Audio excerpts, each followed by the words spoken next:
Oh. Hmm? Yes, yes. Okay. Oh, I was shifting my head. Welcome to everyone on YouTube. Let me get this link to the website to get it going.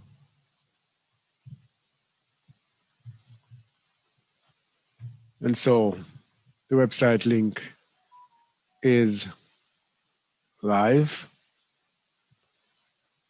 So let's get the recording going here. And then, okay.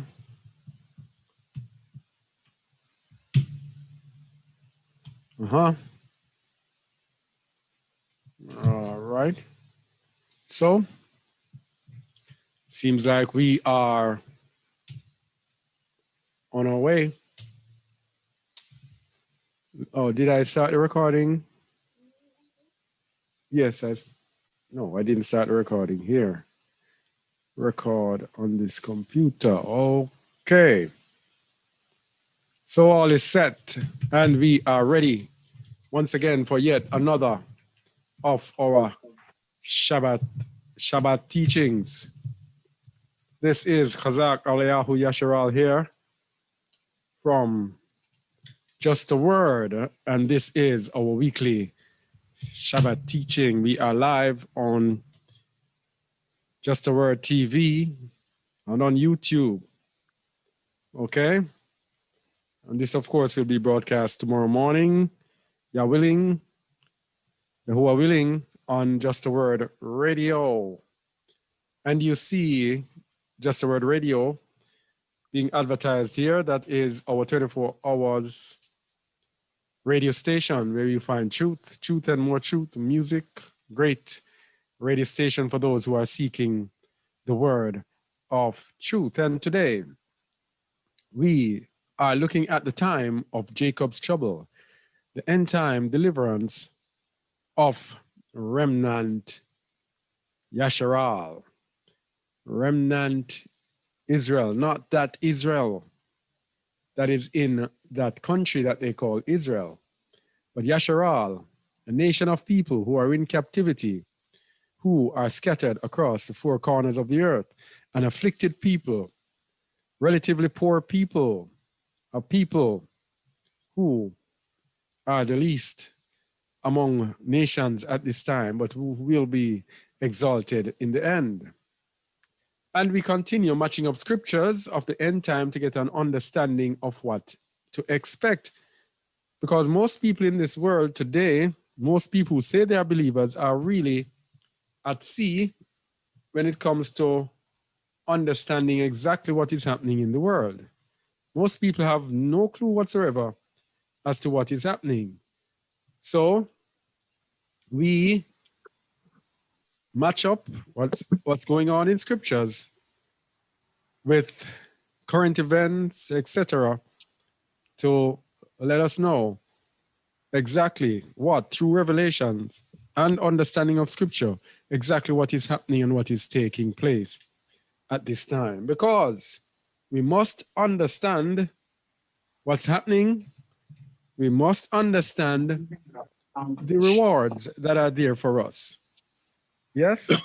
Because today, it's like a bittersweet type of thing. We are looking at the time of Jacob's trouble, but we are looking at the rewards that comes after the time of trouble. So we have to understand the rewards, because if we don't understand the rewards, what incentive would we have to go through the trouble that is coming upon this earth? Because this trouble can be avoided if we sell our souls, if we give up, if we sell out to the beast, if we sell out to the world, the system, then we can avoid a time of trouble for a little while. All right?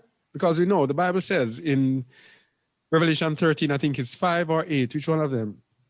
It says that the beast has 42 months. So this is not a long time we're speaking about. When you're talking about trouble, it's not a long, drawn out years upon years upon years. It's just to endure for just a few years. 42 months is 3.5 years. All right. So we must understand the rewards so that when we go to people and they say, but how am I going to do this? And how am I going to do that? Or why should I do this? Because people are going to want to know, why should I not take this thing and just be able to buy and sell and be able to fit back into their system? And even when they're going through the trouble, if they don't understand why they're going through the trouble, at a point they're going to say, but why am I going through this? It's easier, I just do what they say I should do. So we have to understand what we are going through, understand everything about it. And if you are in a group and you are not teaching the truth, if you are not teaching people what is happening today, if you don't have an understanding, you should not be leading a group. If you cannot get an understanding of what is happening so that you can tell people, then people will be lost and they will be deceived and destroyed in the end. My people are destroyed for lack of knowledge. All right? So, what if we're speaking now, we're in the time of the vax? What if the vax is made mandatory? As we all know, that it's going to be made mandatory. Yes? What if it is actually really, truly made mandatory? What will happen? Let's look at the possibilities, because we're going to start off by being very real. We have to be very, very real. If the vax are made mandatory, here are some of the possible scenarios. What can possibly happen if the vax is made mandatory? Oh, let me get it. This should not be here, but I can read them. All right. First of all, as the Bible says, no buying and selling. You will not be able to buy and sell without it. Number 2, you will not be able to work. Number 3, you will not be able to do business. So think about this. Can't buy or sell. You cannot work. You cannot do any business, any government place or every private sector place. This is what is eventually happening. It's not going to happen now, but eventually that's what they're going to do. No private sector places, no places you cannot do business. And because they're going to have a one world cryptocurrency in which all those who have the vax will be using cryptocurrency. If you are not on that currency, then you'll be locked out. So if you don't have the vax, you will be locked out. Right? So that means you will not be able to pay your bills. If you don't own anything, then you will get stuck.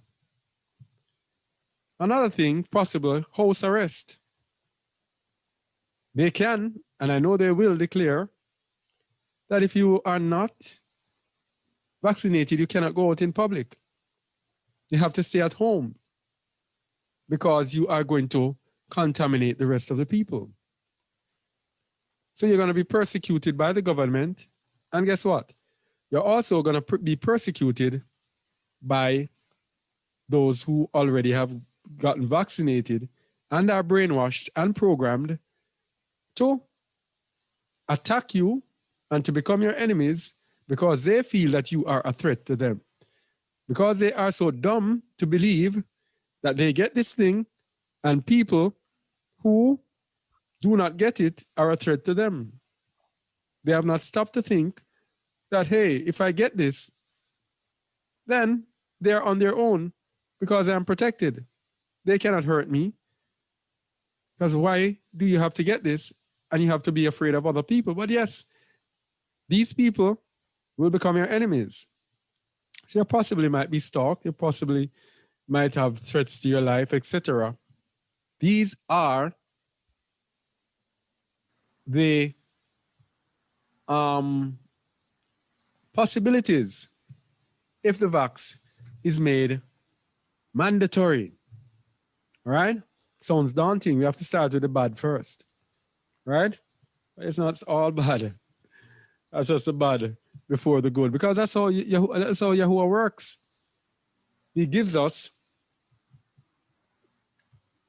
he makes things look impossible for us, make things look, give us a great test to see how we are going to stand up.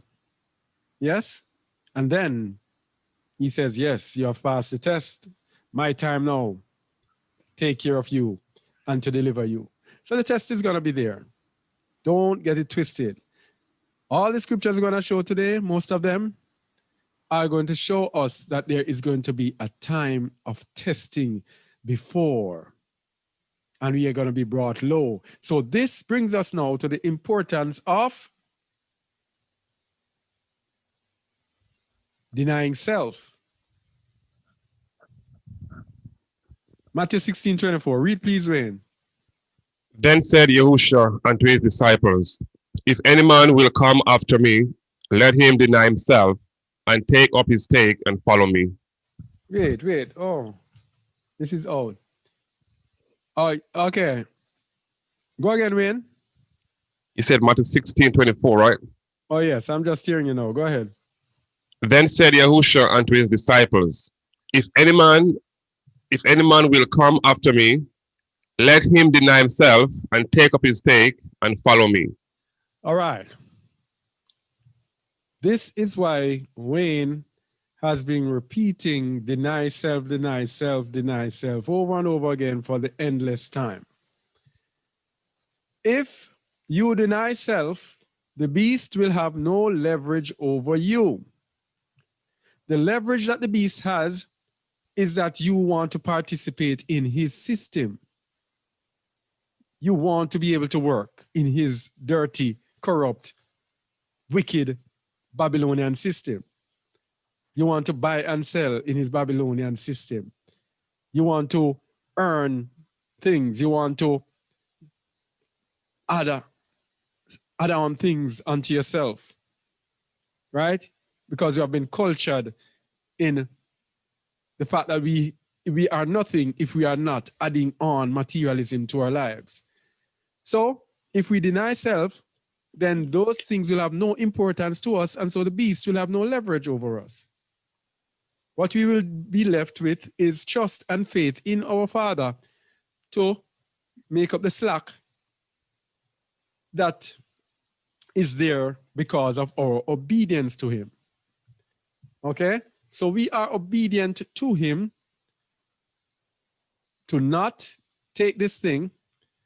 And so we now have to leave ourselves, deny ourselves, and leave ourselves to be, as the Messiah said in John 3:8, the wind bloweth where it wishes, and you know not from whence it comes. So it is that with everyone that is born of the Spirit. So then, denying self, born of the Spirit, then the Most High can take us wherever he wants to take us. And we're going to see with scriptures to come that we are going to be in a good place. We don't have to worry. It looks daunting from the outside.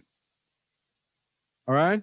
But from the inside, when we get inside the word, we realize it's a time of trouble, go through pain, but the Most High has our back. So what we should be preaching at this time is the good news of the kingdom. We cannot go to people and say, all right, don't take the vac. That's not enough. We have to preach the good news of the kingdom, because all of this is about the kingdom. It's about delivering Yasharal and giving them the kingdom. So we have to preach the good news of the kingdom so they know that the sacrifices that they are making is for a good cause. The sacrifice they are making is nothing compared to the splendor that will be revealed unto us when the world is given to us. This that we're going through, struggles, we might face hunger, struggles, but the world is being given to us, and eternal life is being given to us. All right? So there's going to be travail, like a woman with child, right? A woman having child struggles and travails for a while, and then she has a child, and then there is celebration. A child is born. All right? Mark 1:14. Read, please. Now after that, John was put in prison. Yahushua came into Galilee, preaching the gospel of the kingdom of Allah. This is what he was preaching. The gospel of the kingdom. And this is what we need to preach. Mark 1:15. And saying, the time is fulfilled, and the kingdom of Allah is at hand. Repent ye and believe the gospel. 3 things. 4 things. The time is fulfilled. The kingdom of Allah is at hand. Repent and believe the gospel. Yes, we believe the good news. And we're going to see the good news and the gospel that we should be preaching. And this is what is there laid up for the children of Yasharal. The good news. Let's go. Yeshayahu 61. We've done it several times before. Yeshayahu 61. And the thing about the good news, of course, is that it does not show us the bad news. But let's look at the good news first. And then we look at the good and the bad. And the bad which is not bad, but will be bad to some of us. You'll see what I mean after. Yeshayahu 61, verse 1. Read, please, Wayne. The spirit of Yahuwah or Allah is upon me, because Yahuwah had anointed me to preach the good tidings unto the meek. He had sent me to bind up the brokenhearted and to proclaim liberty to the captives, and to open and the opening of the prison to them that are bound. To proclaim To proclaim the acceptable year of Yahuwah. So this is speaking about the Mashiach. These that we previously said were fulfilled when he was here. But when he returns, the rest of the gospel will be fulfilled. And the day of vengeance of our Allah to comfort all that mourn. So the Messiah will be declaring the day of vengeance when he returns. All right? To comfort all that mourn tells us that in the end, before he comes, his people, the children of Israel, the remnant, will be mourning. Don't get it twisted. There will be a rough time before we are delivered.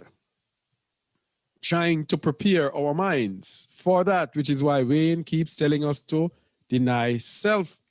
If you do not deny self, you are not going to be able to manage the tough times. At this point in time, we should not care about any cares of life, any material possessions. Nothing at all. No status in this world. No position, no job position or nothing like that. Yes, we should still have our jobs because when the time permits us, we continue to earn. But we should be at the point when if it says, okay, that's it, then you have to be that's it. And be willing to pick up his stake, to pick up the Messiah's stake and follow him. Verse 3. Appoint unto them that mourn in Zion, to give unto them beauty for ashes, the oil of joy for mourning, the garment of praise for the spirit of heaviness, that they might be called trees of righteousness, the planting of Yahuwah, that he might be glorified. All right, so you see what the Messiah is going to meet when he comes? Zion will be mourning. There will be ashes, right? Ashes on their head. So he's going to give them the oil of joy for the mourning and the garment of praise for the spirit of heaviness, because they will be heavy because of what they will be facing. Verse 4. And they shall build the old waste, they shall raise up the former desolation, and they shall repair the waste cities, the desolations of many generations. All right, here's the good part now. That is when these people are revived and rejuvenated, and they rebuild Zion, rebuild the nation of Israel. And verse 5 tells us about the strangers. And strangers shall stand and feed your flocks, and the son of the alien shall be your plowmen and your vine dressers. Those who put you in captivity, they shall go in captivity. The people who are ruling the world today, the nation that is ruling the world today, they will be your servants. As a matter of fact, in the book of 2nd Baruch, it says, some from every nation will be subject to your people. So we will have servants from every nation that are serving us. So this is what, when we're going through the heaviness and the hard times, what we have as a reward, it is more than worth it for us to go through. All right?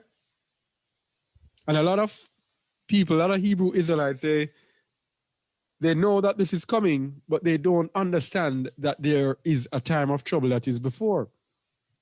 Some of them even think that it's going to be one thing the Most High is going to sweep, and oh, the Gentiles are just going to be swept under. No, they're going to give us a rough fight at the end. Because every time the Most High, and this is going to show in the different verses, every time the Most High regathers his people or delivers his people, they go through a terrible time of pain before that happens. And we're going to see that as it goes. Continue. Verse 6, but ye shall be named the praise of Yahweh. Men shall call you the ministers of our Aloha. Ye shall eat the riches of the Gentiles, and their splendor shall be boast yourself. The Gentiles will feed us. The Gentiles will bring their riches unto us. Okay? We will rule the world. But it's not going to come so easy. The Most High doesn't work like that. Yes? He's an Elohim of sacrifice, and you have to go through a time of sacrifice to receive his great, great, great reward. Verse 7. For your shame ye shall have double, and for confusion they shall rejoice in their portion. Therefore in their land they shall possess the double, everlasting joy shall be unto them. So these few years of persecution, if we ride it through, everlasting joy shall be with us, and we shall possess the double. Yeah? Verse 8. For I, Yahweh, love judgment. I hate robbery for burnt offering, and I will direct their work in truth, and I will make an everlasting covenant with them. All right. Verse 9. Verse 9. And their seed shall be known among the Gentiles, and their offspring among the people. All that see them shall acknowledge them, that they are the seed which Yahweh had blessed. Okay, that's it. And they say, you are Abraham's seed. No, this is speaking about Israel. The Gentiles are going to know, directly know, look and know that these are the children of Israel. And these are the seed. This is the family which Yahuwah hath blessed. We shall no more be niggers, or whatever else they call us. We shall be royalty, and they are going to look at us and admire us and grudge us and want to be us. We cannot be us. Verse 10. I will greatly rejoice in Yahuwah. My soul shall be joyful in my Aloha. For he had clothed me with the garment of salvation. He had covered me with the robe of righteousness, as a bridegroom decketh himself with ornaments, and as a bride adorn ourselves with her jewels. Okay. So we just want to see the good news. All right? But the good news does not have the bad news, which is the fact that that is not achieved just like bam. No, we have to go through some pain to reach there. All right? And there's nothing new under the sun. Nothing new under the sun. So to find out what will happen right now, in this time, we have to look to see what had already happened. All right? We have to see what has already happened. Read Ecclesiastes 1 verse 9 to 10. Read, please. The thing that had been it is that which shall be, and that which is done is that which shall be done. And there is no new thing under the sun. Oh, yes. So whatever is coming has already happened. So that is why you have some prophecies that fulfill, and people say, oh, that was fulfilled so and so and so. Hey, that is why we got the book. Because things repeat. If things only happened once in the book, there would be no need for the book. The book would become a storybook. But because things repeat over time, the book becomes a guide, not a storybook, but a guide. Yes? So to know what is going to come, you have to look at what happened. Go to verse 10. Is there anything whereof it may be said, see this new? Let me repeat. Is there anything whereof it may be said, see, this is new? It had been already of old time, which was before us. Okay, so nothing is going to happen that is new. Everything that's going to happen has already happened before, sometime of old. So, the Most High promised that just as happened in old time of Egypt, we are going to go through a second Exodus, right? Like the time of Egypt, a second Exodus awaits us. So, getting an understanding of what is coming by looking at what already happened. And this, he directly prophesied that in the end, he will do the same thing as he did out of Egypt. Read, please. As I live, say Yahuwah, Aloha, surely with a mighty hand and with a stretched out arm and with fury poured out will I rule over you. And I will bring you out from the people and will gather you out of the countries wherein ye are scattered, with a mighty hand and with a stretched out arm and with fury poured out.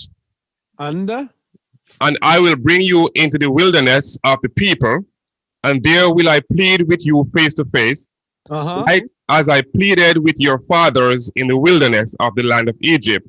So will I plead with you, said Yahuwah or Aloha. All right. Just as the days of Egypt, once again, we are going to go through the second Exodus. So, what happened in Egypt will mirror what will happen to us today. Very important. Let me just go to 38, verse 37. And I will cause you to pass under the rod, and I will bring you into the bond of the covenant. To show you, even in the wilderness, we will be going through a purging. The Most High doesn't work. He just take up and say, oh, I'm going to deliver you. Okay, you are delivered. No. You have to go through a refining process, and that refining process perfects you. Yes? If we think we have gone through any trouble and trials to perfect us, we are thinking again. And it proves that we are not ready. Even this morning, we're saying in our group that we're not ready. Yeah, we're not ready. And if we have to be telling people every day, deny self, it means that we are not ready. So if we don't deny self, the Most High, through his mercy, is going to help us to deny self. And so he's going to let us pass through all sorts of difficulties that when we are done, we will be perfected. So it will be easier for us if we make the changes ourselves than for the Most High to help us. Trust me on that. Verse 38. And I will purge out from among you the rebels and them that transgress against me. Okay, so here's the process. The process of purging is to get the rebels, the lawless ones, from among you. So they're going to go through the fire, and the fire is going to prove those who are failures. Continue. I will bring them forth out of the country where they sojourn, and they shall not enter into the land of Israel. And ye shall know that I am Yahuwah. All right, that's it. So once again, this is going to happen again. This is the same thing that happened out of Egypt. So the importance of that, the time of trouble before deliverance from Egypt. Before the children of Israel were delivered from Egypt, they went through a terrible time where they had to cry unto Yahuwah. This is the same thing that's going to happen to us. We have to go through this terrible time, unfortunately for us. And for us, some of us, fortunately, because that will be the only way we can enter the kingdom, when the Most High takes us and brings us through this grueling period that will change a lot of us and purge out the old world from us. We won't let go of the world. The Most High is going to ensure that we have to let it go or we're going to perish with the world. Simply that. So the time of trouble before deliverance from Egypt. Read, please. And it came to pass in the process of time that the king of Egypt died, and the children of Israel sighed by reason of the bondage. And they cried, and they cried, and they cry name. Let me repeat. Let me go back there. And the children of Israel sighed by reason of the bondage, and they cried, and their cry came up unto Aloha by reason of the bondage. All right, so the pressure, they cried so much that it reached up unto Aloha. Verse 24. And Aloha heard their groaning, and Aloha remembered his covenant with Abraham, with Isaac, and with Jacob. This is going to happen again. Sorry. For those of us who want to be comfortably delivered, it's going to happen again, where the burden and the pressure is going to be so much. So then the Most High will remember his covenant, and then the Most High acts and said, that's it. Time's up. Time to deliver my people. Read the next verse, please. And Aloha looked upon the children of Israel, and Aloha had respect unto them. And then he sent his deliverer, Moses. Okay? Same thing is going to repeat itself. This is no bed of roses. Yeah? So, we are going to look now at some more good. Remember, we're mixing the good with the bad today, you know, the things that will make us feel good and the things that are reality checks. Not really, it's not bad, but they're just reality checks that those of us, most of us, would prefer that it does not happen. So we're going to look at some more goods now. Deliverance in time of trouble. Daniel 12 verse 1. So the deliverance in time of trouble is telling us that during the time of trouble, that is when the Most High is going to hear and he's going to deliver us. That is when we are going to be set apart. That is when he's going to protect us, hold us under his wings, take us into the wilderness and separate us from it. So all we have to do is to endure, which is why the Messiah said, he that endureth to the end shall be saved. All we have to do throughout this is to just endure. Just remember when I'm telling you this, just endure. It's a test. You just have to pass the test. Daniel 12 verse 1 and verse 4. Just have to pass the test. Read, please. This is the end time, the time of the end. Read, please. And at that time shall Michael stand up, the great prince which standeth for the children of thy people. All right. The great archangel Michael is Yasharal's angel. He's the one that stands up at all times and fights for us. Go ahead. And there shall be a time of trouble, such as never was since there was a nation. even to that same time.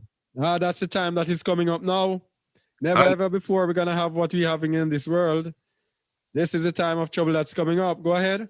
And at that time, thy people shall be delivered. What? And at that time, thy people shall be delivered. Okay, that's what I'm saying. All we have to do is to maintain until the end. Hold out. Read again at that time and continue. And at that time, thy people shall be delivered, everyone that shall be found written in the book. In the book of life. If your name is not blotted out of the book of life, you shall be delivered. And that's why they're saying this, the Israelites, well, all Israel shall be saved, means every Israelite alive. Oh, your name has to be in the book of life, and you know that the Most High, the Messiah, can blot your name out of the book of life. Verse 4. But thou, O Daniel, shut up the words and seal the book, even to the time of the end. Many shall run to and fro, and knowledge shall be increased. This is for the time of the end. These are the end times we are in right now. And knowledge shall be increased. This is what is happening. Because Israel was in blindness until the time of the Gentiles, and knowledge has increased, so we get more and more understanding. Okay? And verse 10, verse 9 again. Verse 9 again. And he said, Go thy way, Daniel, for the words are closed up and sealed till the time of the end. So we couldn't get an understanding until the end time. All right? Now in the end, we're getting an understanding of all the things that are unfolding.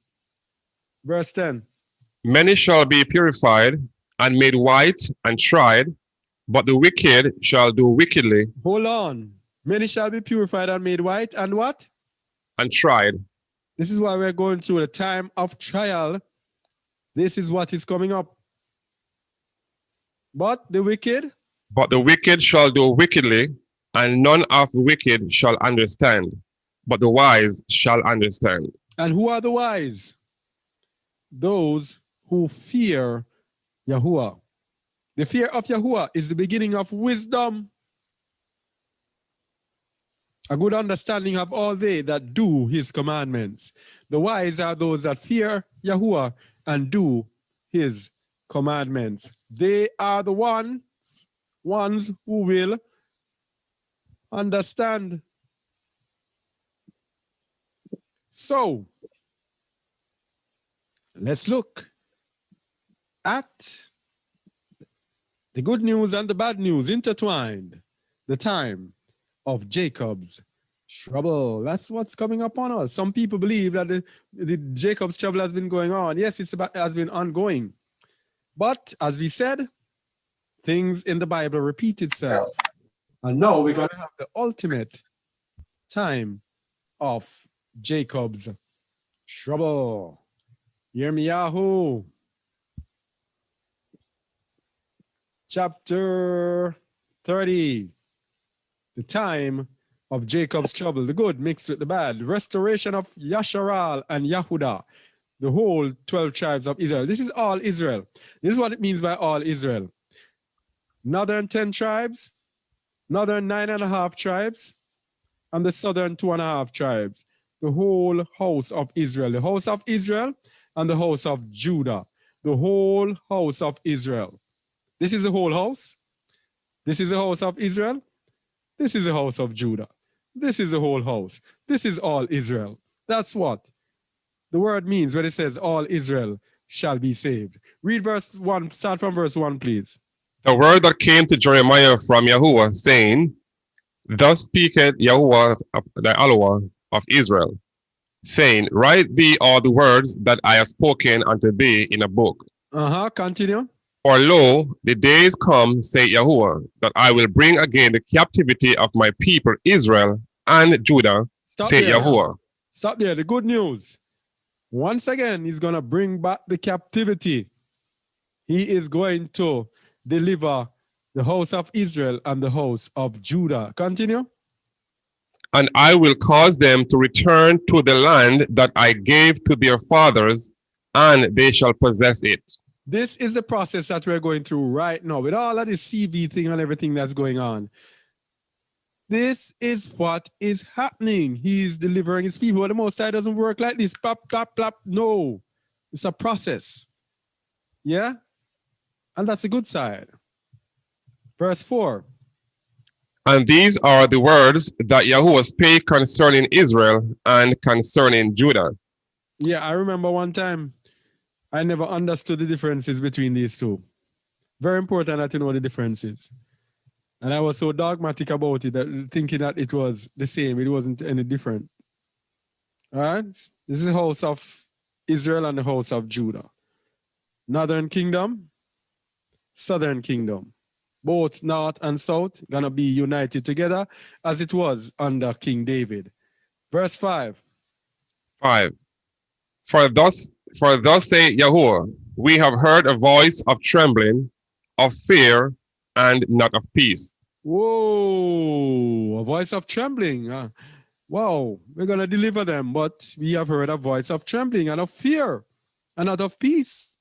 Verse 6 says, Ask ye now, and see whether a man doeth travail with child. Wherefore do I see every man with his hand on his lands, as a woman in travail, and all faces are turned into paleness. So what you're going to see happening, the time of Jacob's trouble, everybody is going to be in distress because of the pressure. Yes? We under pressure. Could you mute your mic, please? I don't know who that is. Yes. So everybody is going to be under pressure. And everybody is going to be sad and crying and everything because of the distress. But what did the Most High say in verse 7? Verse 7, alas, for that day is great, so that none is like it. It is even the time of Jacob's trouble, but he shall be saved out of it. But what? He shall be saved out of it. Say it again. He shall be saved out of it. Say it one more time. He shall be saved out of it. All right. This is why we say we have to endure. He shall be saved out of it. You're going to go through this, but he is going to save us out of it. That's how he works. Just as in Egypt, when the people were in distress, he didn't wave a magic wand. He saved them out of it. A process. It's a process. Verse 8. For each... Lord, could you please mute your phone? Read, please. Verse 8. For it shall come to pass in that day, saith Yahuwah of hosts, that I will break his yoke from off thy neck, and I will burst thy bond, and strangers shall no more serve themselves of him. Okay, you see the same procedure as out of Egypt. They cried because of the bondage, and the Most High delivered them. It's the same thing again. We will be in distress. Then he is going to break the yoke that they have upon us. He's going to deliver us from this captivity. Verse 9. But they shall serve Yahuwah their Aloha, and David their king, whom I will raise up unto them. In the person of Yahushua HaMashiach, son of David. Verse 30. Verse 10. 10, sorry. Therefore, fear thou not, O my servant Jacob. Stop there. Therefore, do what? Fear thou not. Say it again. Fear thou not. We do not have to fear throughout this. Why? Continue. O my servant Jacob, saith Yahuwah, neither be dismayed, O Israel, for lo, I will save thee from afar, and thy seed from the land of their captivity. And Jacob shall return, and shall be in rest, and be quiet, and none shall make him afraid. No dog bark. No boy try test. After the deliverance, No one can trouble us. But there's going to come a time of distress. But do not be fearful. Do not be dismayed. Because, verse 4 says, for Verse 11. 11. Cha. For I am with thee, say Yahuwah, to save thee, though I make a full end of all nations, whither I have scattered thee. Yet will I not make a full end of thee, but I will correct thee in measure, and will not leave thee altogether unpunished. All right, so this is why we have to go through this now. Get this understanding. Because of the sins of our fathers and because of our sins, we cannot just walk into his kingdom like that. We have to be corrected. And he's going to correct us in measure. And he's not going to leave us unpunished, so we have to go through fire. Verse 12. Verse 12. For thus saith Yahuwah, thy bruise is incurable, and thy wound is grievous. Ah, such a great thing that Israel has done to the Most High. Continue. There is none to plead thy cause that thou mayst be bound up. Thou hast no healing medicine. Continue. All thy lovers have forgotten thee.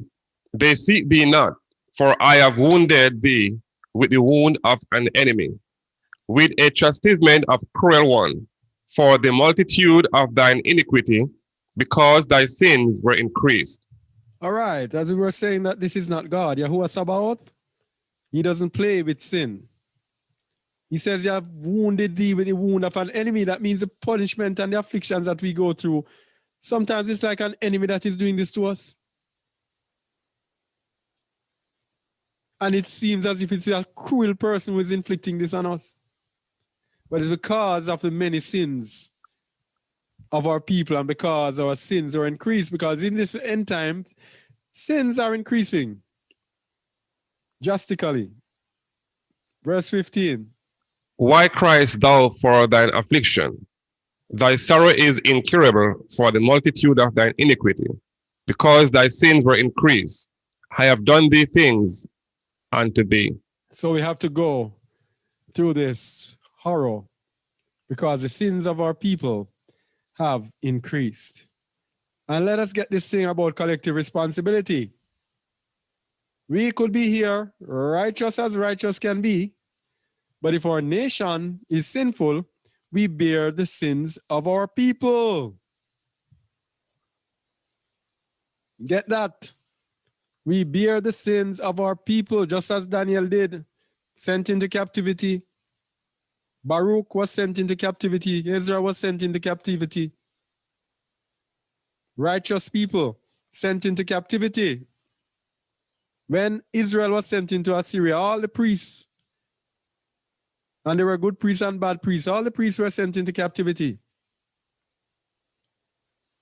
So we bear the sins of our nation. So when you hear in Jamaica is going on that this terrible, don't think that because you're righteous, you're in Jamaica, you might be living righteous, that you are spared the sins of your people. No.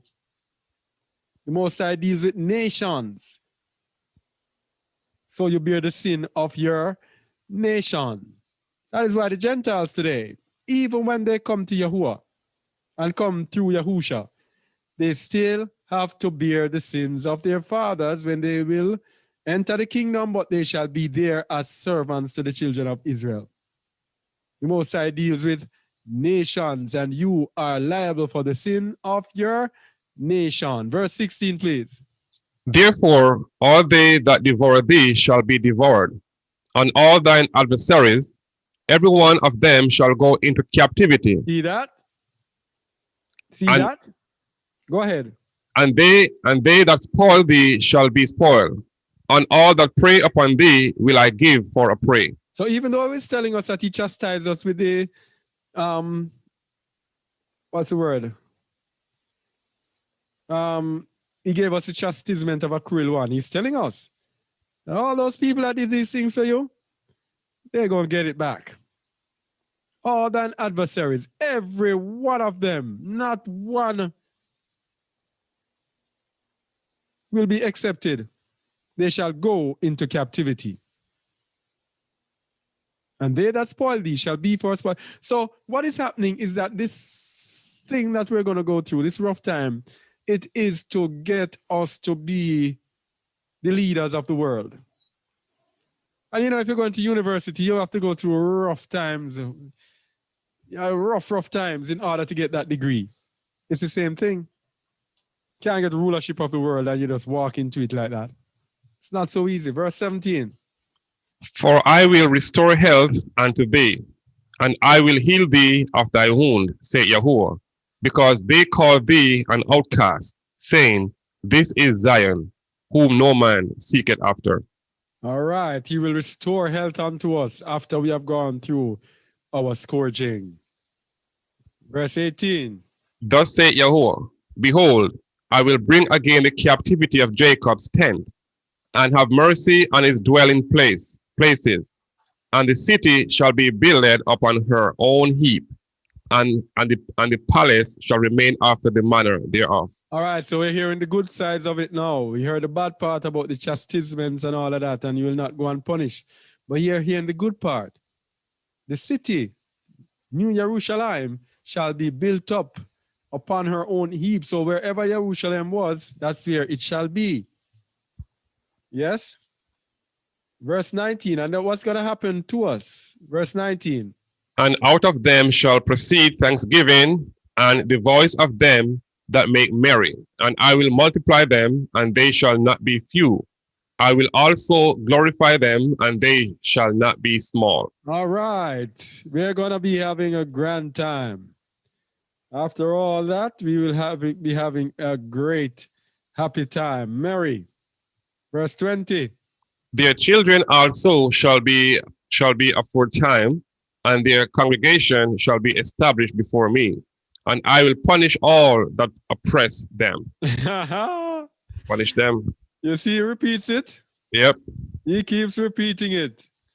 So all you Gentiles, we keep telling you, join yourselves to Israel with humility. Do not come as if you think you can come and boss us around or can be equal to us. You have to be humble to us because punishment awaits you. You will not be exalted above us. Verse 21. And their nobles shall be of themselves, and their governor shall proceed from the midst of them. Stop there. Their nobles shall be of who are nobles? Who are the nobles?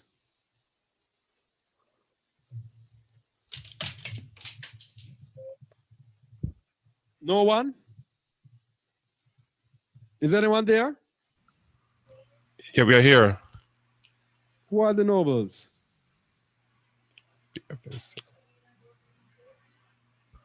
Go back to the verse. And their nobles. Let me just, because of time, for the sake of time.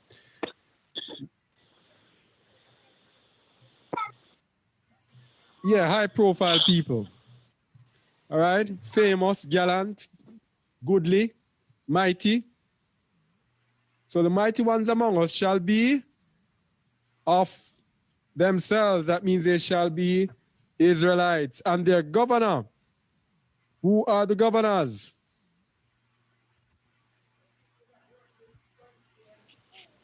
To rule, dominion, reign, have power.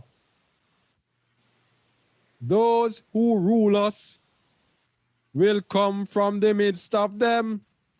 Israelites will rule us. No Gentile is going to come and be equal in the kingdom. This is one of the things that some people have difference with me with. The nobles, the important ones, will be of themselves, will be Israelites. And the governors shall also be Israelites. No Gentile is going to come and rule us. And I will cause him to draw near. Continue. And I will cause him to draw near, and he shall approach unto me. For who is For who is this that engage his heart to approach unto me? Say Yeah, Yahuwah. because the Most High doesn't allow people to approach him so easily. As Isaiah said, surely you are an Elohim that hidest thyself. He hides himself, but now he says he will cause Israel now to draw near and cause Israel once again to be able to approach him. So this is why we have to go through this process of perfection. You know, what is there held up for us? It is so powerful. We will have to be refined, and self will have to be destroyed in order for us to be able to fathom and be able to accept it and deal with it. Verse 22. And he shall be my people, and I will be your Elohim. 23. Behold, the whirlwind of Elohim goeth forth with fury, a continuing whirlwind. It shall fall with pain upon the head of the wicked. Continue, sir. The fierce anger of Yahuwah shall not return until he have done it, and until he have performed the intent of his heart. In the latter days he shall consider it. In the when? Latter days. When do you think are the latter days? Nowadays. Oh. This is for us in this time. In the latter days you shall consider it. When you see things starting to happen like now, you're going to consider it and say, yes, this is the time, really the time of Jacob's trouble. But he gave us the assurance, and he gave us the entire what do you call it now, journey right here in Jeremiah 30. So I suggest you go and read that for yourself. Yes? But we have some good news about this time of trouble again. A little more good news. We're going to mix the good with the reality. We're not calling it bad. Mixing the good with the reality check. So let's give you some more of the, the nice, encouraging, motivating words that will encourage us to hold on. In a time of trouble, there is protection for those who dwell in the temple all the days of their lives. And it's very important for us to know what it means, because we have Christians using this verse, people using this verse, and don't understand what it means. To dwell in the temple all the days of their lives means to be diligently seeking Yahuwah and to be serving him in righteousness and holiness. Yes? To be in fellowship with him every day of our life, those who are in righteousness and true holiness. And this is what is there for them. Tehillim 27 verse 4. Read, please. One thing have I desired of Yahuwah, that will I seek after, that I may dwell in the house of Yahuwah all the days of my life, to behold the beauty of Yahuwah and to inquire in his temple. That I may dwell in the house of Yahuwah all the days of my life, all the days of my life, to behold the beauty of Yahuwah and to inquire in his temple. Then the next verse says, for, which means it is as a result of that, this will happen. Verse 5. Verse 5. For in the time of trouble he shall hide me in his pavilion. What? He shall hide me in his pavilion. In the time of trouble, he is going to hide me because I have dwelt in the house of Yahuwah all the days of my life. And I have inquired in his temple, and I have beheld the beauty of Yahuwah. Read verse 5, please. Verse 5 again. For in the time of trouble he shall hide me in his pavilion. In the secret of his tabernacle shall he hide me. He shall set me up upon a rock.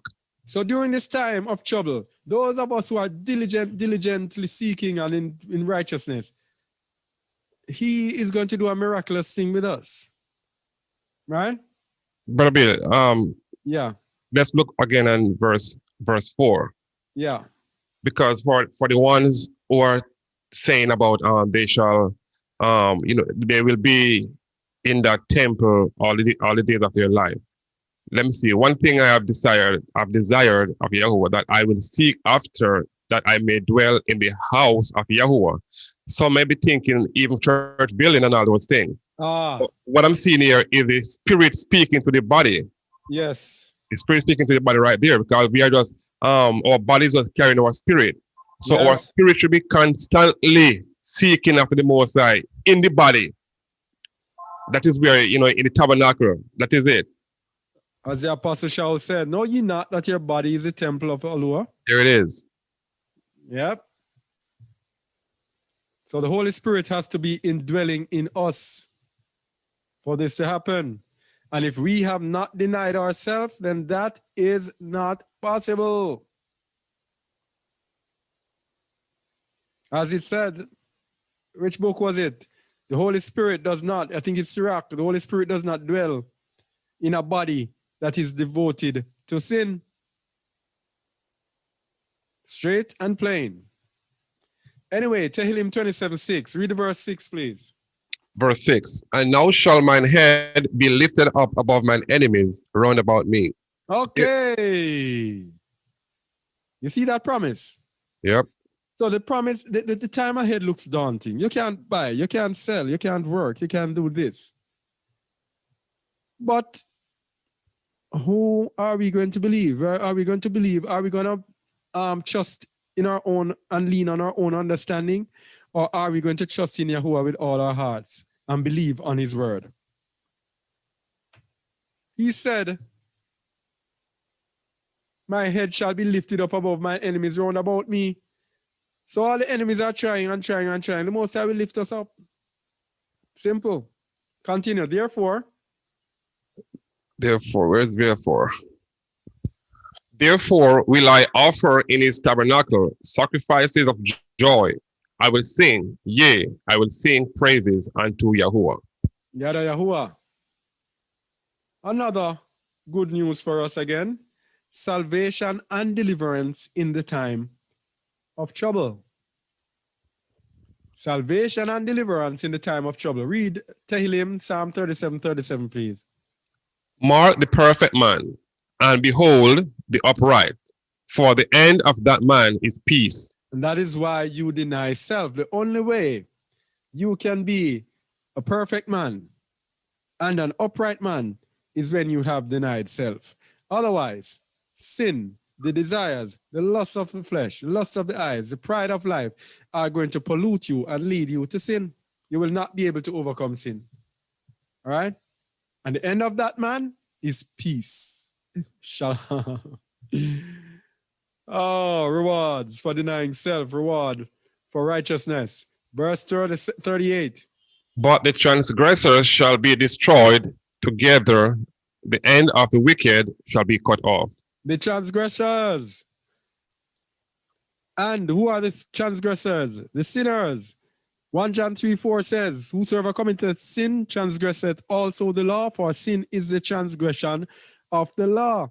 So those who reject the law, the Christians, are going to be destroyed.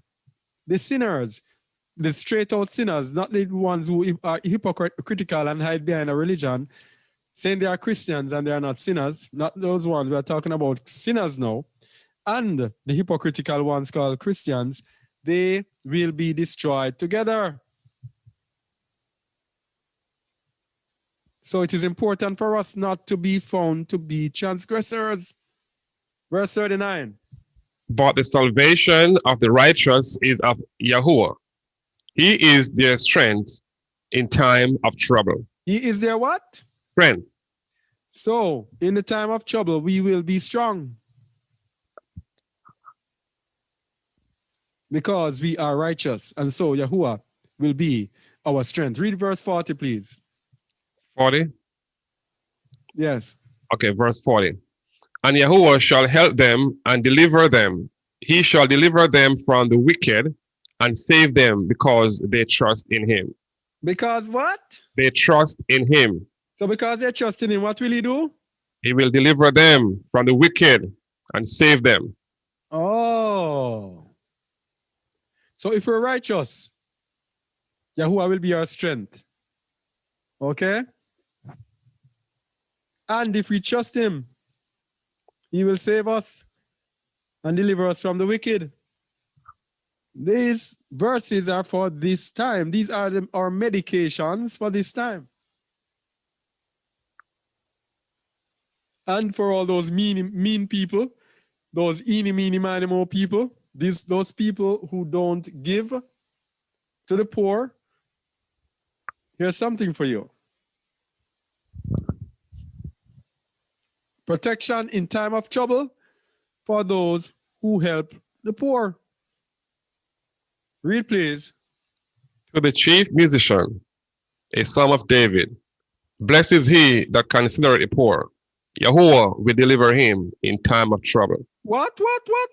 Come again. He will deliver you in time of trouble. If you do what? If you consider the poor.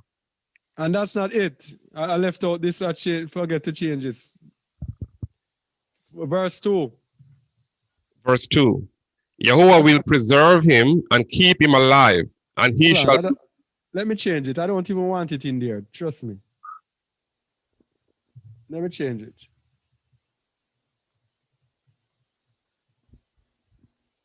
All right, go ahead.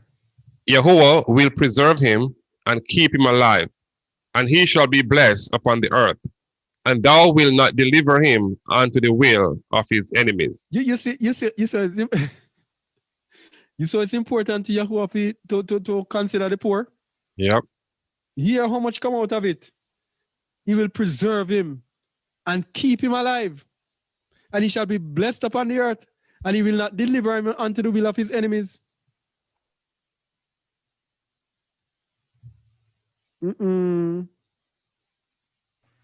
So the givers will get extra blessing.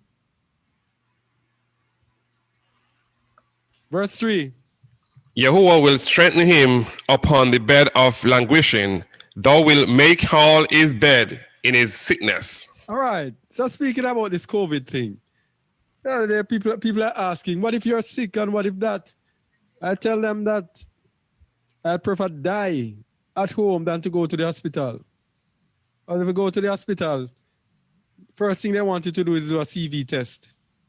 That's it. Whatever you go for, you have to do a test, which is a breach of our rights. It is wickedness. It is evil. So, here it is. Yahuwah is our medication. He will strengthen us upon the bed of languishing, though will make all his bed in his sickness. He will help us in our sickness. Right? All right, you with me, Wayne? Yeah, I'm here. Yeah. So, another thing that we're looking at, and we're speaking about it when we're speaking about Egypt, is that there is always a suffering remnant before deliverance. Whenever Israel is being delivered, there will be a suffering remnant, a remnant that is suffering. Ezra 9, verse 7 to 9.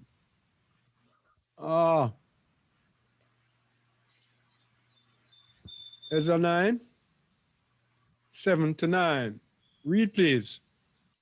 Since the days of our fathers have we been in a great trespass unto this day, and for our iniquities have we, our kings and our priests, been delivered into the hand of the kings of the land, to the sword, to captivity, and to a spoil, and to confusion of face, as it is this day. All right, so the same thing happened to us. We go through the sword, we go through captivity, we have been a spoil, and we have seen confusion of face. Because right now we don't even know who we are.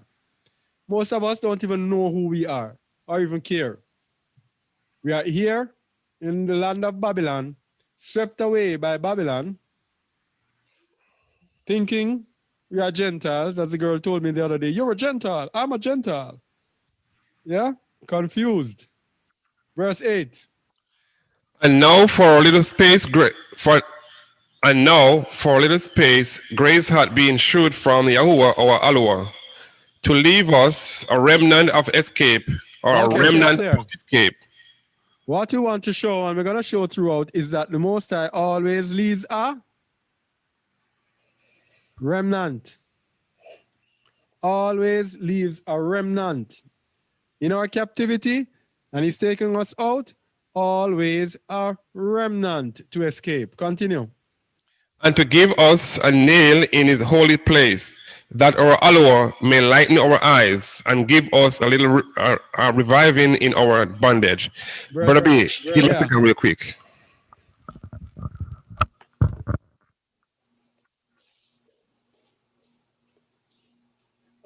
All right. No, lighten our eyes and give us a little revive in our body. Verse 9, for we were bondmen, yet our allure hath not forsaken us in our bondage, but hath extended mercy unto us in the sight of the kings of Persia, to give us a reviving, to set up the house of our allure, and to repair the desolations thereof, and to give us a wall in Yehuda and in Jerusalem. It's the same thing that is coming in the end when he says, ye shall repair the breaches thereof. Right? The same thing keeps repeating itself. Puts us into captivity. A remnant is left to escape out of the captivity. Then he restores us, and then he restores Jerusalem, the city, at the same time. Yeah.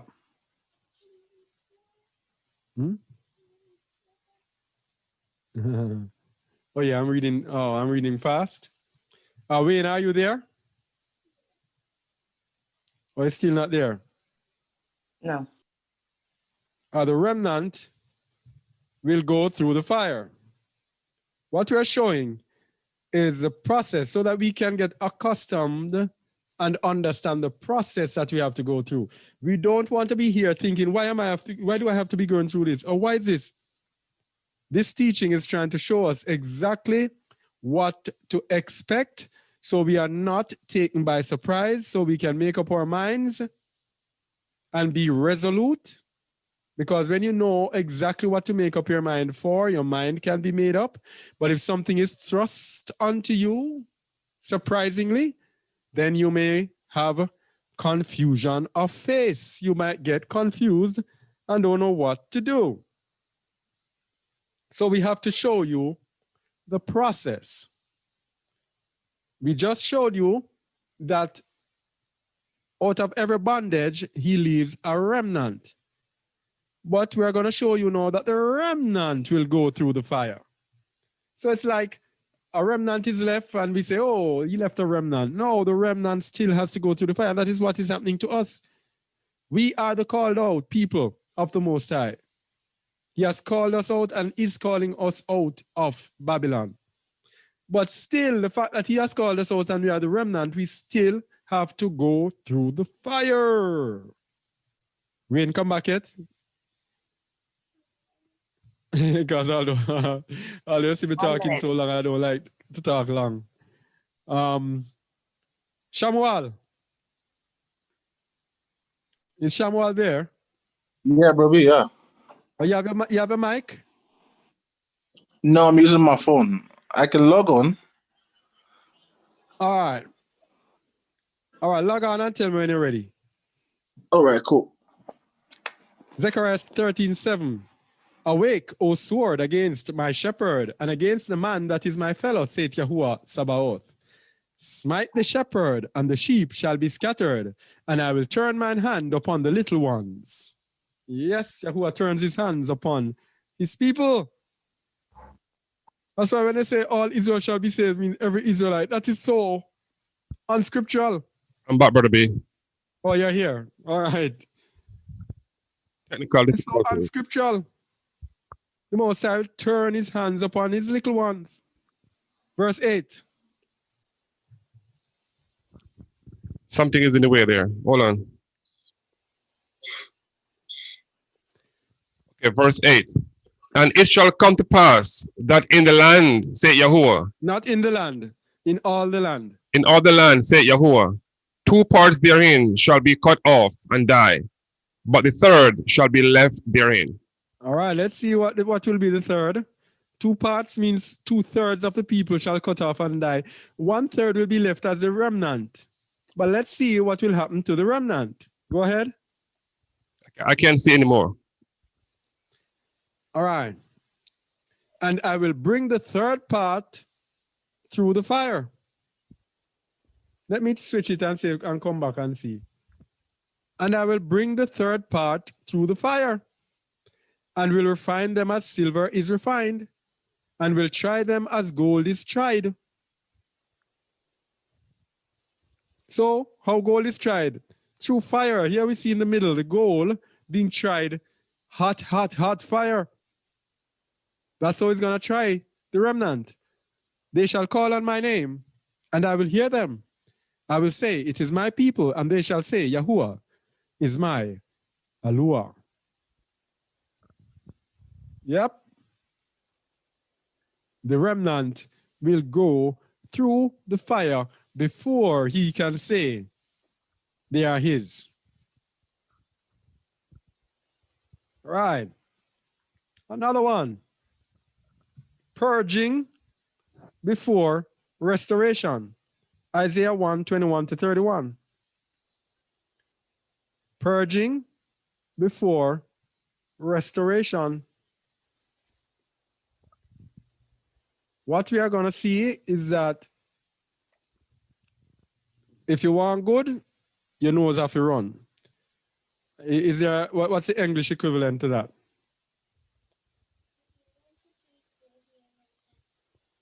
What's the English equivalent to that proverb? I don't know. It doesn't come to mind right away. All right, read verse 21, please. How is the faithful city become an harlot? It was full of judgment, righteousness lodged in it, but now murderers. Another thing for us to understand, Yahuwah does not change. And whether his people are in Jerusalem or not, he has the same principle for his people wherever they are, because he does not change. He's not going to have a principle that he has for them while they're in Jerusalem. I know that they are in Kingston, Jamaica, or New York City, New York. He is going to have a different standard for them. So when we see Jerusalem, he's speaking about generally about wherever his people are. Continue. Thy silver. Thy silver is become dross, thy wine mixed with water. And we see evil has multiplied among our people, every single place that they are. More murders, more homosexuality, more fornication, more rebellion, more lawlessness, more everything, wherever his people are. Verse 23. Thy princes are rebellious and companions of thieves. Everyone loveth gift and followeth after their reward. They judge not the fatherless, neither doth the cause of the widow come unto them. This is our modern life. Continue. Scroll up a little bit. Therefore say Yahuwah, our master of oath, the master of oaths, the mighty one of Israel. Yeah, go ahead. Oh, I will ease me of mine adversaries, and avenge me of mine enemies. And I will turn my hand upon thee, and purely purge away thy dress, and take away all thy tin. Purge away thy dross. Dross. You're going to take him through the fire and take the dross off the metal, all right? Verse 26. And I will restore thy judges as at the first, and thy counselors as at the beginning. Afterward, thou shalt be called the city of righteousness, the faithful city. All right, you see the process. Here's the process. He will turn his hand on us and purge away the dross. That means we will go through the fire. And at the end of it, then there will be restoration. I want to see the process. There's no restoration before the fire. He was restoring the judges and the counselors at the beginning. Then it will become a city of righteousness. So that is why when we're going through these tough times and these things we have to go through, that is what is necessary for the Most High to purge us before before we are restored. We have to be purged before we are restored. Verse 27. 27. Zion shall be redeemed with judgment, and her converts with righteousness. Her converts with righteousness, because her converts shall be purged. They shall go through the fire, and therefore they shall end up being righteous. Verse 28. And the destruction of the transgressors and of the sinners shall be together, and they that forsake Yahuwah shall be consumed.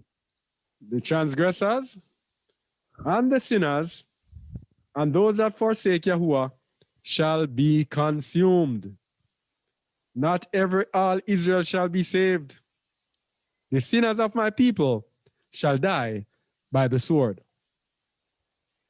Verse 29. For they shall be ashamed of the oak which ye have desired, and ye shall be confounded for the gardens that they have chosen. Idolatry, they shall be ashamed. Idolatry, verse 30.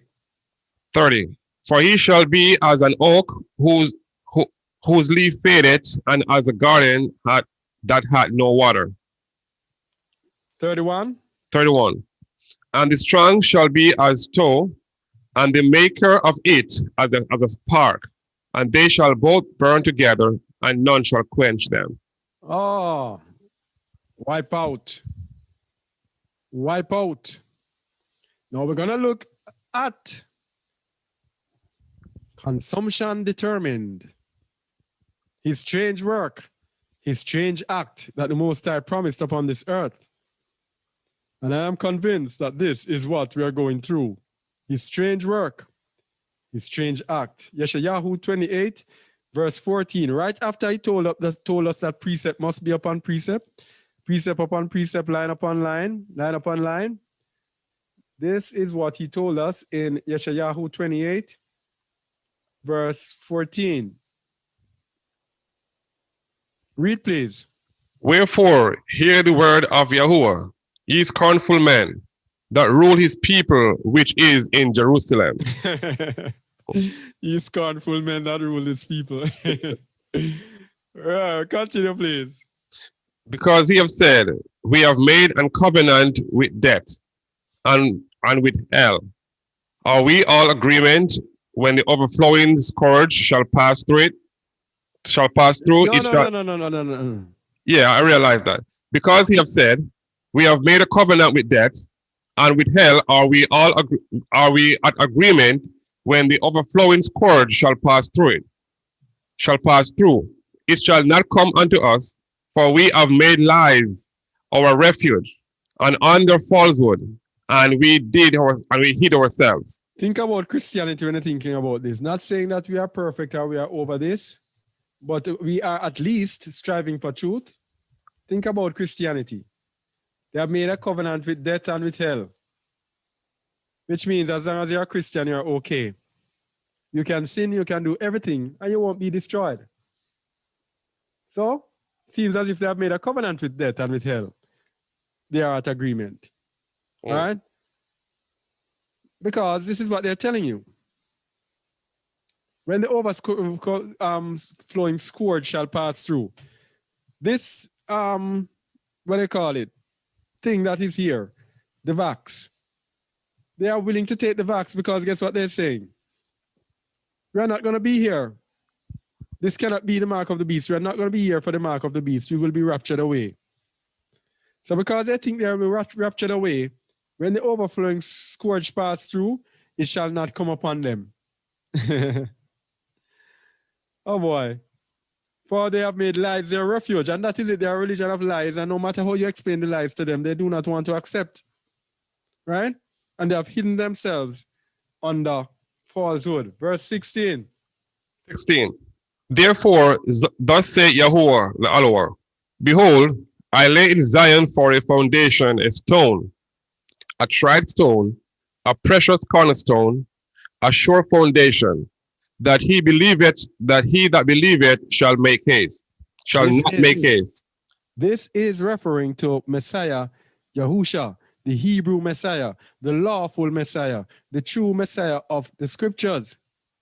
but they have rejected him and have accepted JC, Jesus Christus, the false Greco-Roman Messiah.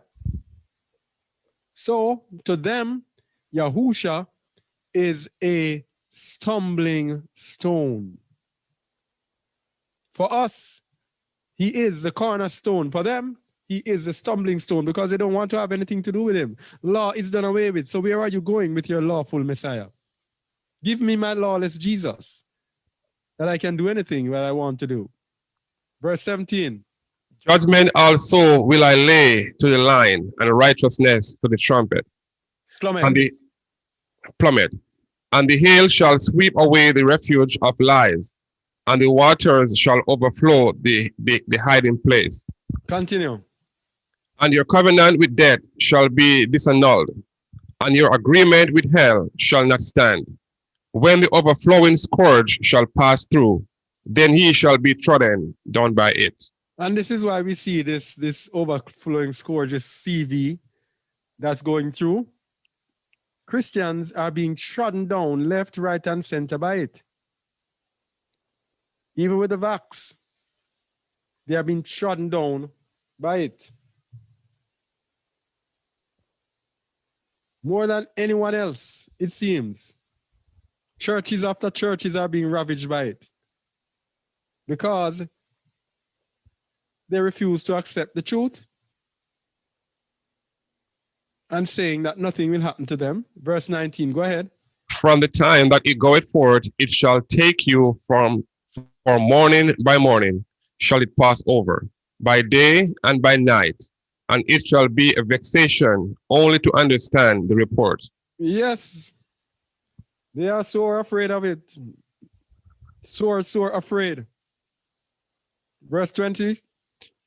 For the bed is shorter than that a man can stretch himself on it, and the covering narrower than he can wrap himself in it. All right. Verse 21. For Yahweh shall rise up as in Mount Perazim. He shall be wroth as in the valley of Gibeon, that he may do his work, his strange work, and bring to pass his strange act. His strange act. So this is what is there for the end time. All right? And we're going to see the strange act.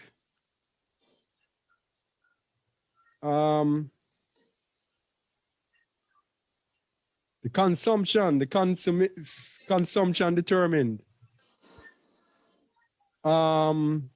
Isaiah 10, 1 to 27.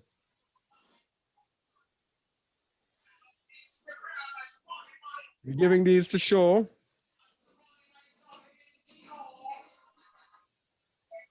the process that's taking place. This is what is happening on this world today. Verse 1. Woe unto them that decree righteous decrees, and that write grievous, which they have. You want a rest? You want a rest?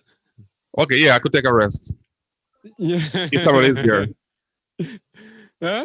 Yeah, if he's available, yeah, I could do that. Shamuel.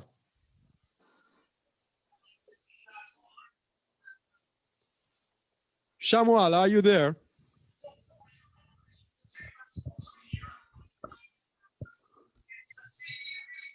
Is he?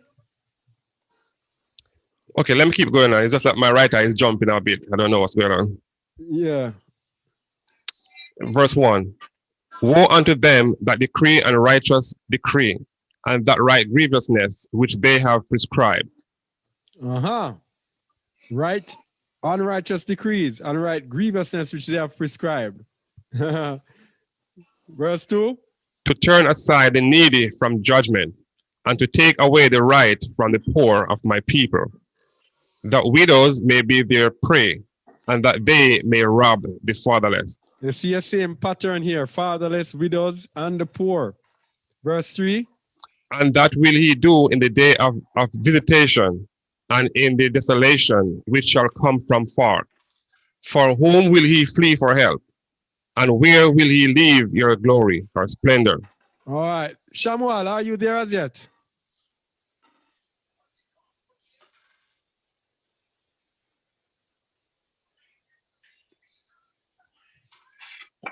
Shamuel.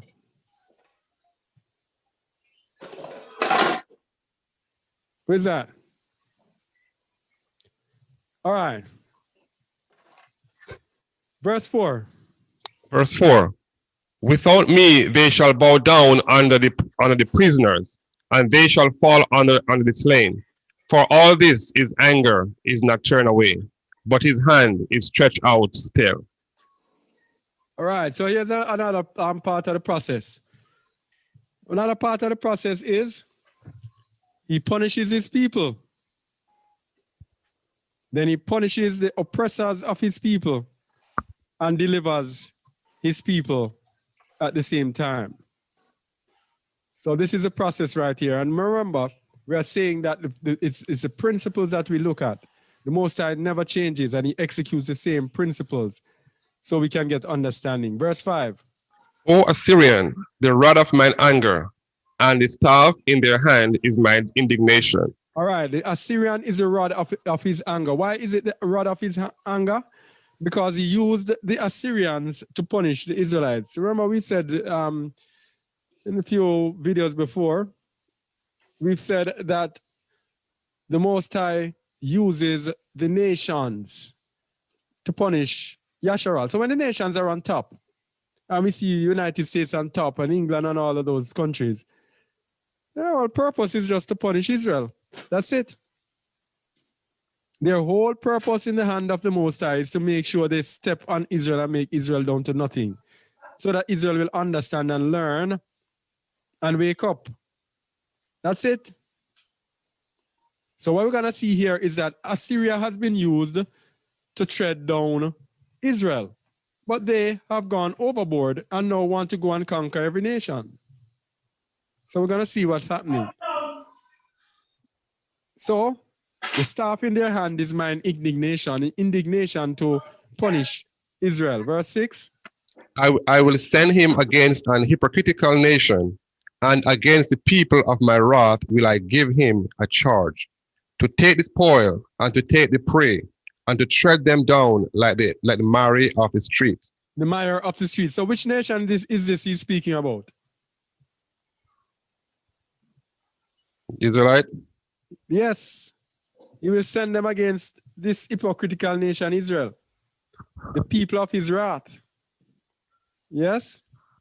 So this is how he deals with us when we are in sin. Very sorry, but when we made that covenant with him in Sinai, we made that covenant that we would walk in righteousness. And when we don't, then his judgment comes down on us, and his judgment isn't pretty. Verse 7. Howbeit he meaneth not so, neither doth his heart think so, but it is in his heart to destroy and cut off nations, not a few. So he gave Israel in the hands of the Assyrians for Israel to sort out. No, for Assyria. He gave Israel in the hands of the Assyrian for the Assyrians to discipline Israel. But Assyria went off and decided that they want to cut off and destroy many nations. Verse 8. For he said, are not mine princes altogether kings? Okay, because they have become proud and have exalted themselves. Continue. Is not Calno? Is not Calno as Karshemish? Is not Hamath as Arpad? Is not Samaria as Damascus? All right. So he's calling other nations and saying that it's a part of their nation. All right. So other nations that are not his nations, they're saying that they are the same. He wants to conquer them all. Verse 10. As my hand had found the kingdom of the idols, and whose graven image did excel them of Jerusalem and of Samaria. Yes. Shall I not, as I have done unto Samaria and her idols, so to do Jerusalem and her idols? Yeah, so we see the punishment, because let us understand this thing. Our people are in dire unrighteousness today. Wickedness pervades throughout our people. Idolatry, all sorts of evil pervades throughout. The Most High is going to sort it out and leave a remnant. What we're seeing in this world today is a division that is taking place to decide is remnant. And the rest of the people are going to be given into the hand of the wicked, sorry to say. So many of our people are going to be destroyed. Verse 12.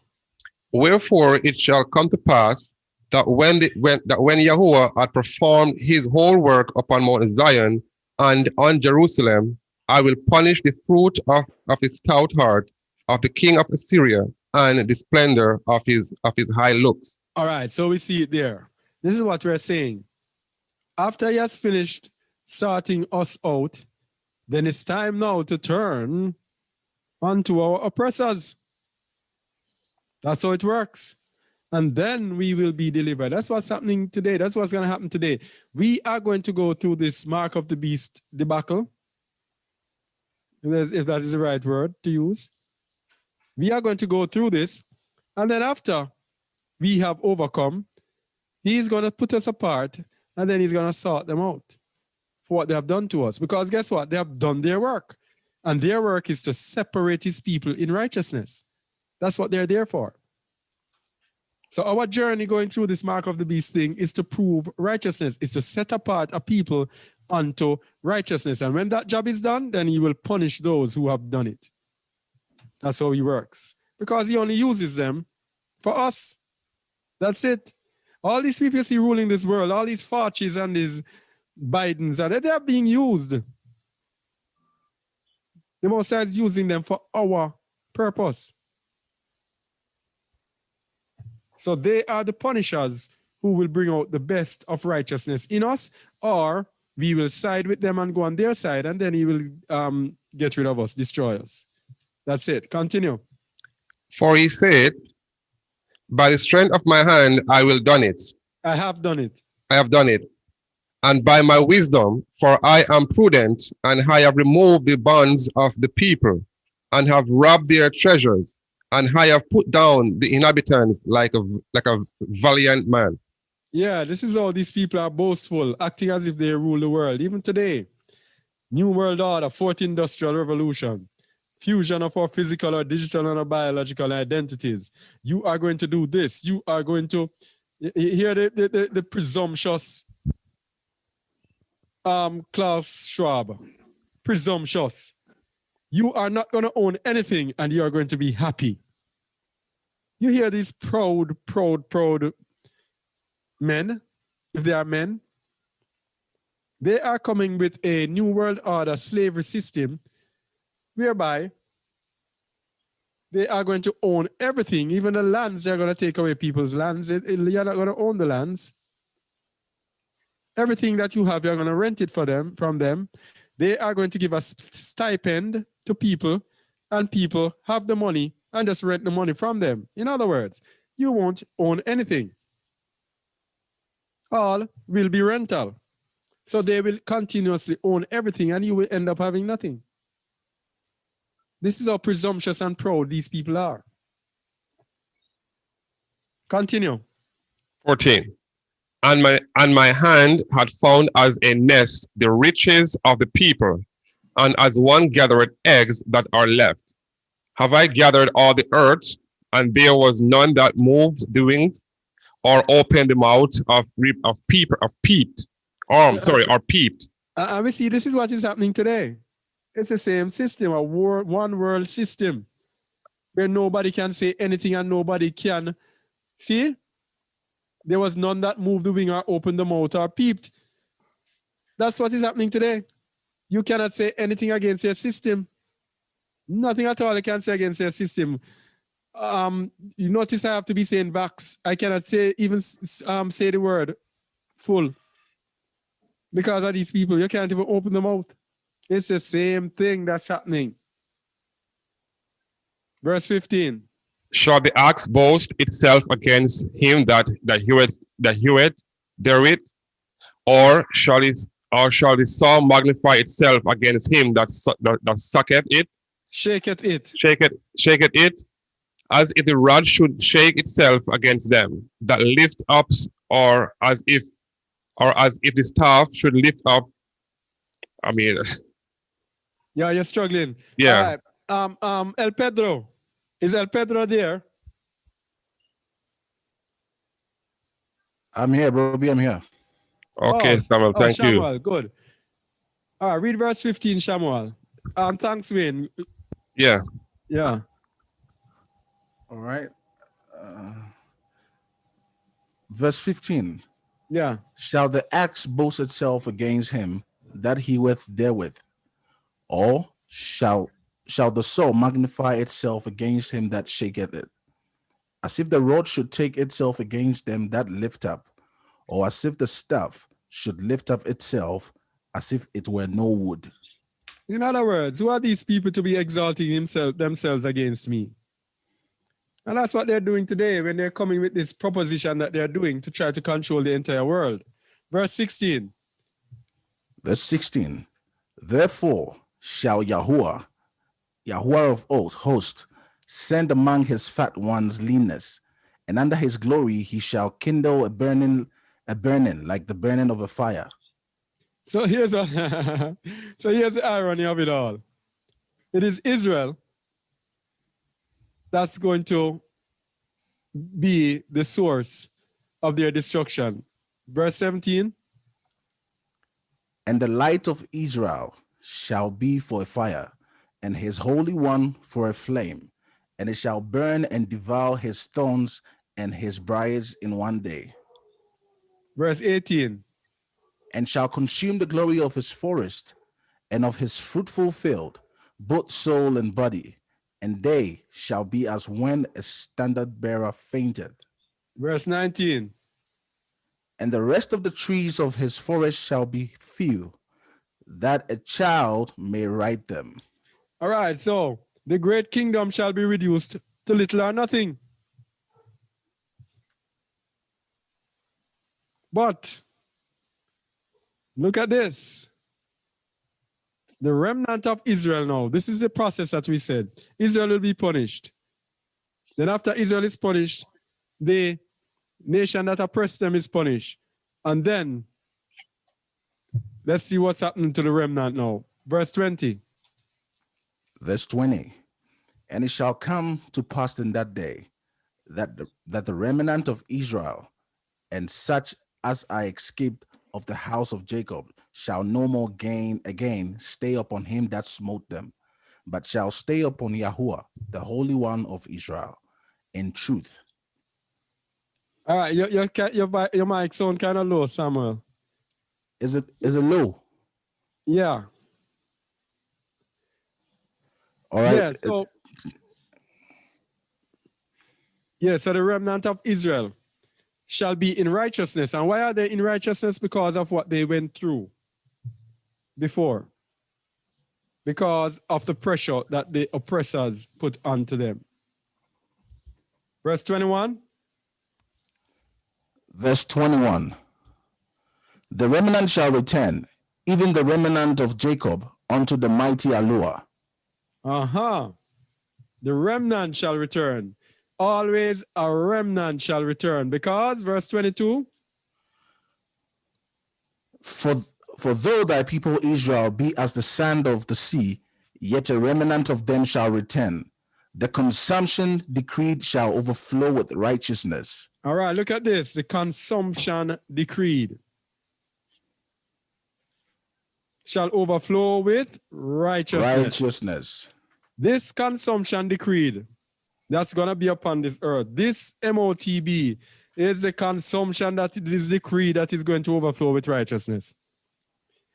When we go through this thing, and we go through our punishment, and we go through our struggles and our sacrifice and all of that, then it shall overflow with righteousness.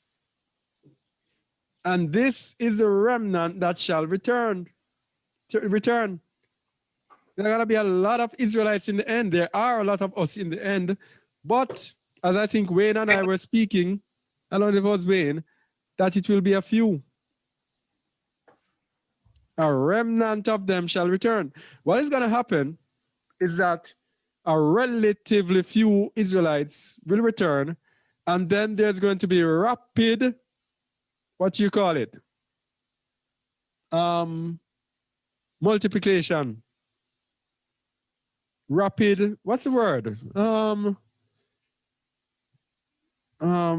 Replenishing. What's the word? What's the word, Samuel? To multiply. Yeah, I'm gonna have a lot of children. What's the word for that? Oh, their Reproduction. seed, their seed shall be shall be replenished. Yes, quickly, shall be quickly replenished. That's what's gonna happen. But it's gonna be a relatively few. Though thy people Israel be as the sand of the sea, yet a remnant of them shall return. The consumption decreed shall overflow with righteousness. It's a righteous remnant that shall return. But verse 23. Verse 23. And Yahuwah Allah of hosts shall make a consumption, even determined in the midst of all the land. You're right. Therefore, thus saith Yahuwah Allah of hosts, O my people that dwelleth in Zion, be not Who's that? afraid. No, shift change. hold on. No, from Bless back up, in, can you like, mute your mic, Canada, please? whatever. Okay, I got it. All right, go ahead, Shamuel. All right. Isaiah 10, verse 24. Therefore, thus saith Yahuwah Allah of hosts, O my people that dwelleth in Zion, be not afraid of the Assyrian. He shall smite thee with a rod, and shall lift up his staff against thee, after the manner of Egypt. All right, here we go again. Here we go again. This is what we are going through again. Right? These nations are lifting up their staff against us after the manner of Egypt. So this is why he tells us that just as in Egypt, he will once again bring us into the wilderness. So he's telling us, do not be afraid of them. Fear not. This is what we are trying to say. Do not be afraid of them. Because, verse 25 says, For yet a very little while, and the indignation shall cease, and my anger in their destruction. so will they be allowed to persecute us for a long time? No. For yet a very little while. Yeah. Just a short time. It is just to test us. It is just to test us for a short period. That's it. And when we are tested and we are tried and we prove ourselves that we are willing to give up everything for the Most High, then the Most High are going to say, yes, well done, good and faithful servant. Now it's my time. Mine anger in their destruction is coming next. Yeah? And then verse 26 says, 26. And Yahuwah of hosts shall stir up a scourge for him according to the slaughter of Midian at the rock of Oreb. And as his rod was upon the sea, so shall he lift up after the manner of Egypt. So you see, we see the process. The Most High now is going to scourge them for what they have done. Verse 27. Verse 27. And it shall come to pass in that day that his burden shall be taken away from off thy shoulder, and his yoke from off thy neck, and the yoke shall be destroyed because of the anointing. Okay. That is how we are delivered. And Bobby, it sounds like Yahuwah overturning the curses of Deuteronomy 28:15. Yes. This is a process. Because remember that Israel was never, ever delivered from Assyria. Remember that? Yeah. The northern kingdom was never, ever delivered. They just melted away and people don't even know who they are today. So this is speaking of today. When he says he will bring back Israel and Judah, this is speaking of what will be happening today. So this is telling us what is happening in the world, and we know it's the end time. This is the deliverance of Israel. So we can look at this and know the process whereby the Most High is going to go through. Yeah. So after he has destroyed them, then he will take away the yoke from our shoulders. That means they will no more have us in bondage. The yoke shall be not only taken off, it shall be destroyed. Continue, please. 28.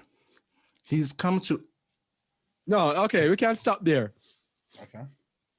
I think we should have stopped at 27. Yeah. All right. Remnant of Israel, tried and rejected. How long have we been on?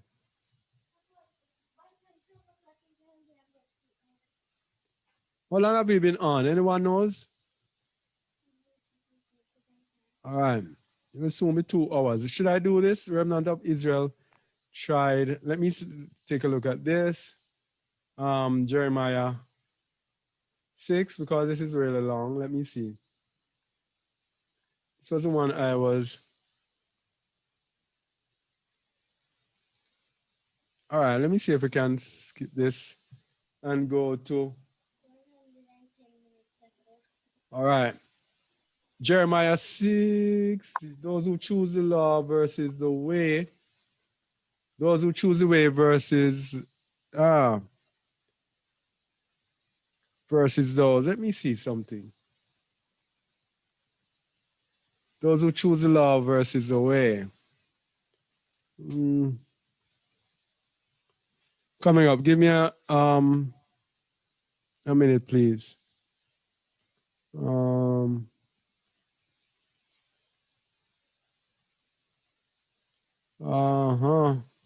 right, let me continue. All right. This is going to be a relatively short one, I think.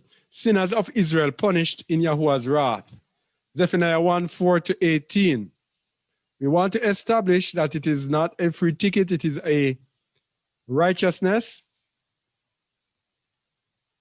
that gets us through. And this is a recurring theme today. Righteousness. Zephaniah 1:4-18. Read, please. Zephaniah 1:4. I will also stretch out mine. Oh. I didn't know that it was affected. Go ahead. All right. Hold on. Okay. It's there, right? Yeah. Zephaniah chapter 1:4. I will also stretch out mine hand upon Judah and upon all the inhabitants of Jerusalem, and I will cut off the remnant of Baal from this place, and the name of the cherubims with the priests. So he's going to clean up unrighteousness. Verse 5.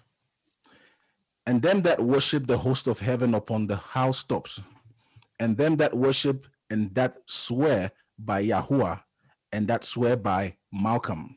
Okay.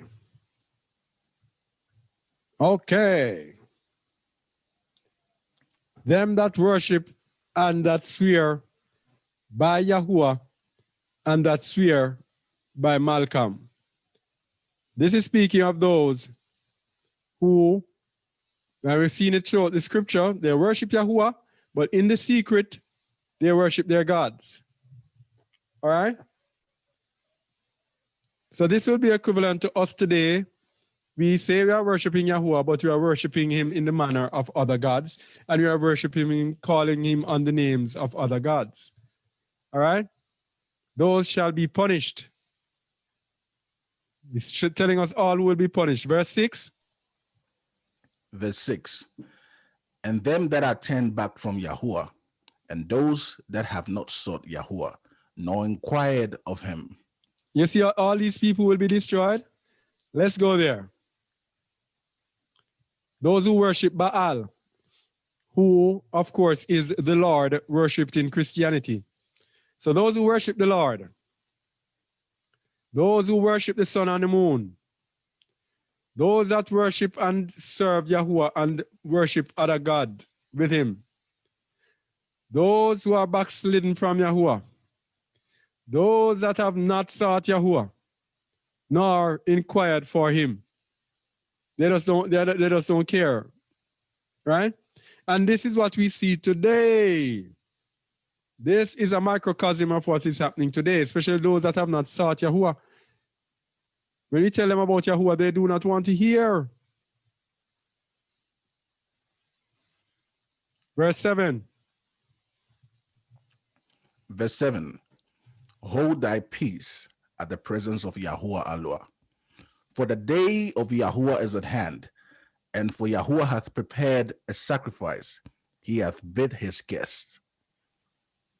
And it shall come to pass in the day of Yahuwah's sacrifice that I will punish the princes and the king's children, and all such as are clothed with strange apparel.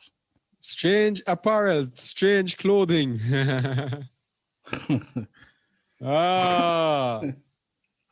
No, this strange clothing is very serious, yes? Yep. Babylonianish garments. Yeah, the heathen garments.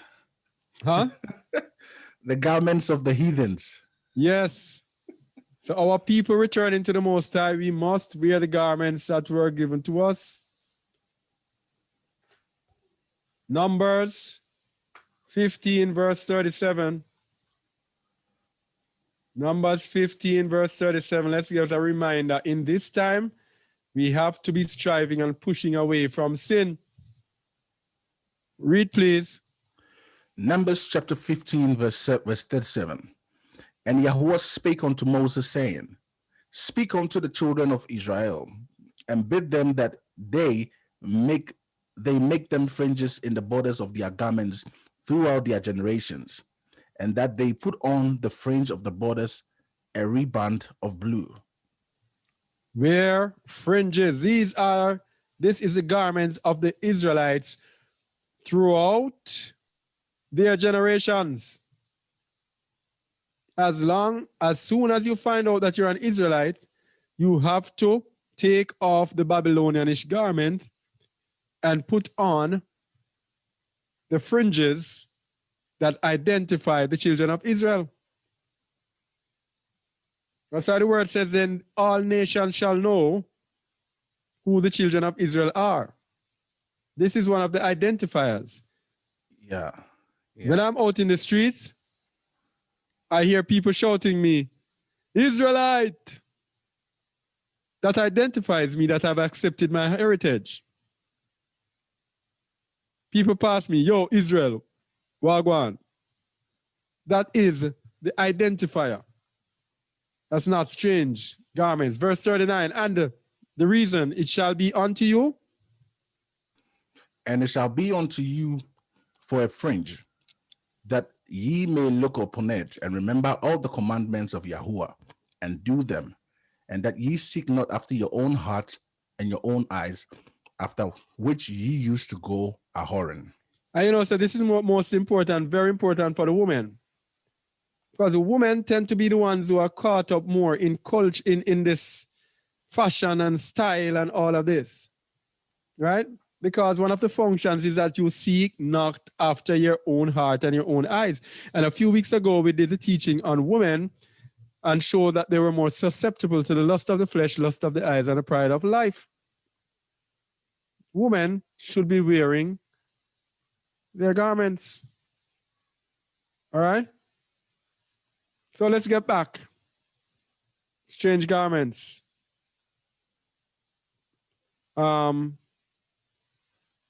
Verse 9, please. Verse 9. In the same day also will I punish all those that leap on the threshold, which fill their masters' houses with violence and deceit. All right, all the criminals and the evil people. And it shall come to pass. And it shall come to pass in that day, saith Yahuwah, that there shall be the noise of a cry from the fish gate, and an howling from the second, and a great crashing from the hills. Howl? Howl, ye inhabitants of Maktish, for all the merchant people are cut down. All they that bear silver are cut off. Yeah, go ahead. And it shall come to pass at that time that I will set Jerusalem with candles and punish the men that are settled on their lease, that say in their heart, Yahweh will not do good, neither will he do evil. All right, let me look at what this lease mean. I didn't get to remember to look at that. Settle on their lease. Shemer, something preserved. That is the settlings only of wine, dregs, wines on the lease. Okay, settle on their lease may probably refers to wine. The settlings of wine. Oh, the settlings of wine. Dregs. Okay. Let's say in their heart, Yahuwah will not do good, neither will he do evil. I have to look into this some more. Therefore, their goods shall become a booty, and their houses a desolation. They shall also build houses, but not inhabit them, and they shall plant vineyards, but not drink the wine thereof. All right, so this is the end time. That's what's going to happen. Everybody that is making their plans, all of their plans are going to come to naught, especially the business people. And it says here, let's go here. No. Where is it again? No. Where is it? The merchant. The merchant people are cut down, and they that bear silver are cut off. This is what is happening in the world today. Small businesses are being destroyed systematically. Yeah. The wicked say that this is a great reset. They are going to reset the economies of the world, and as we told you before, they are going to destroy all businesses. And this is what is happening in the world. Verse 14. Verse 14. The great day of Yahuwah is near. It is very near. It is near. And hasted greatly, even the voice of the day of Yahuwah. The mighty man shall cry there bitterly. That day. That day is a day of wrath, a day of trouble and distress, a day of wasteness and desolation, a day of darkness and gloominess, a day of clouds and thick darkness. Continue. A day of the trumpet, an alarm against the fenced cities and against the high towers. All right, and so as we were saying, we were showing before in our previous teaching that when this happens, we should be in the wilderness, isolated from all of this that is going to happen the day of Yahuwah. All right. Verse 17. Verse 17. And I'll bring distress upon men, that they shall walk like blind men, because they have sinned against Yahuwah, and their blood shall be poured out as dust, and their flesh as the dung. Verse 18. Neither their silver nor their gold shall be able to deliver them in the day of Yahuwah's wrath. But the whole land shall be devoured by fire of his jealousy, for he shall make even a speedy riddance of all them that dwell in the land. All right.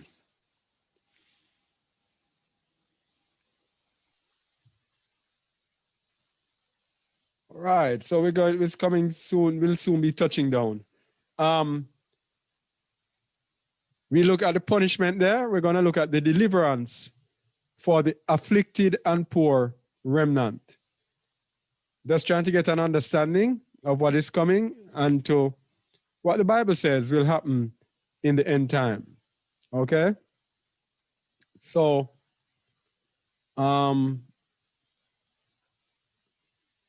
deliverance for afflicted and poor remnant. That's Zephaniah 3:11-20.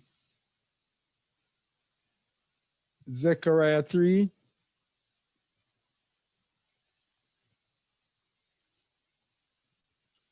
Oh, Zechariah doesn't have 11-20.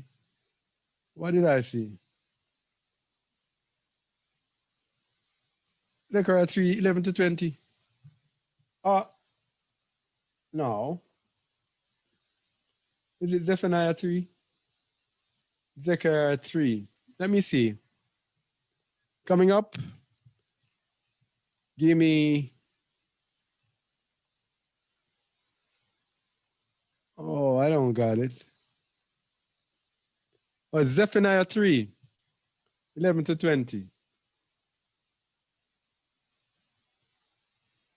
Go ahead.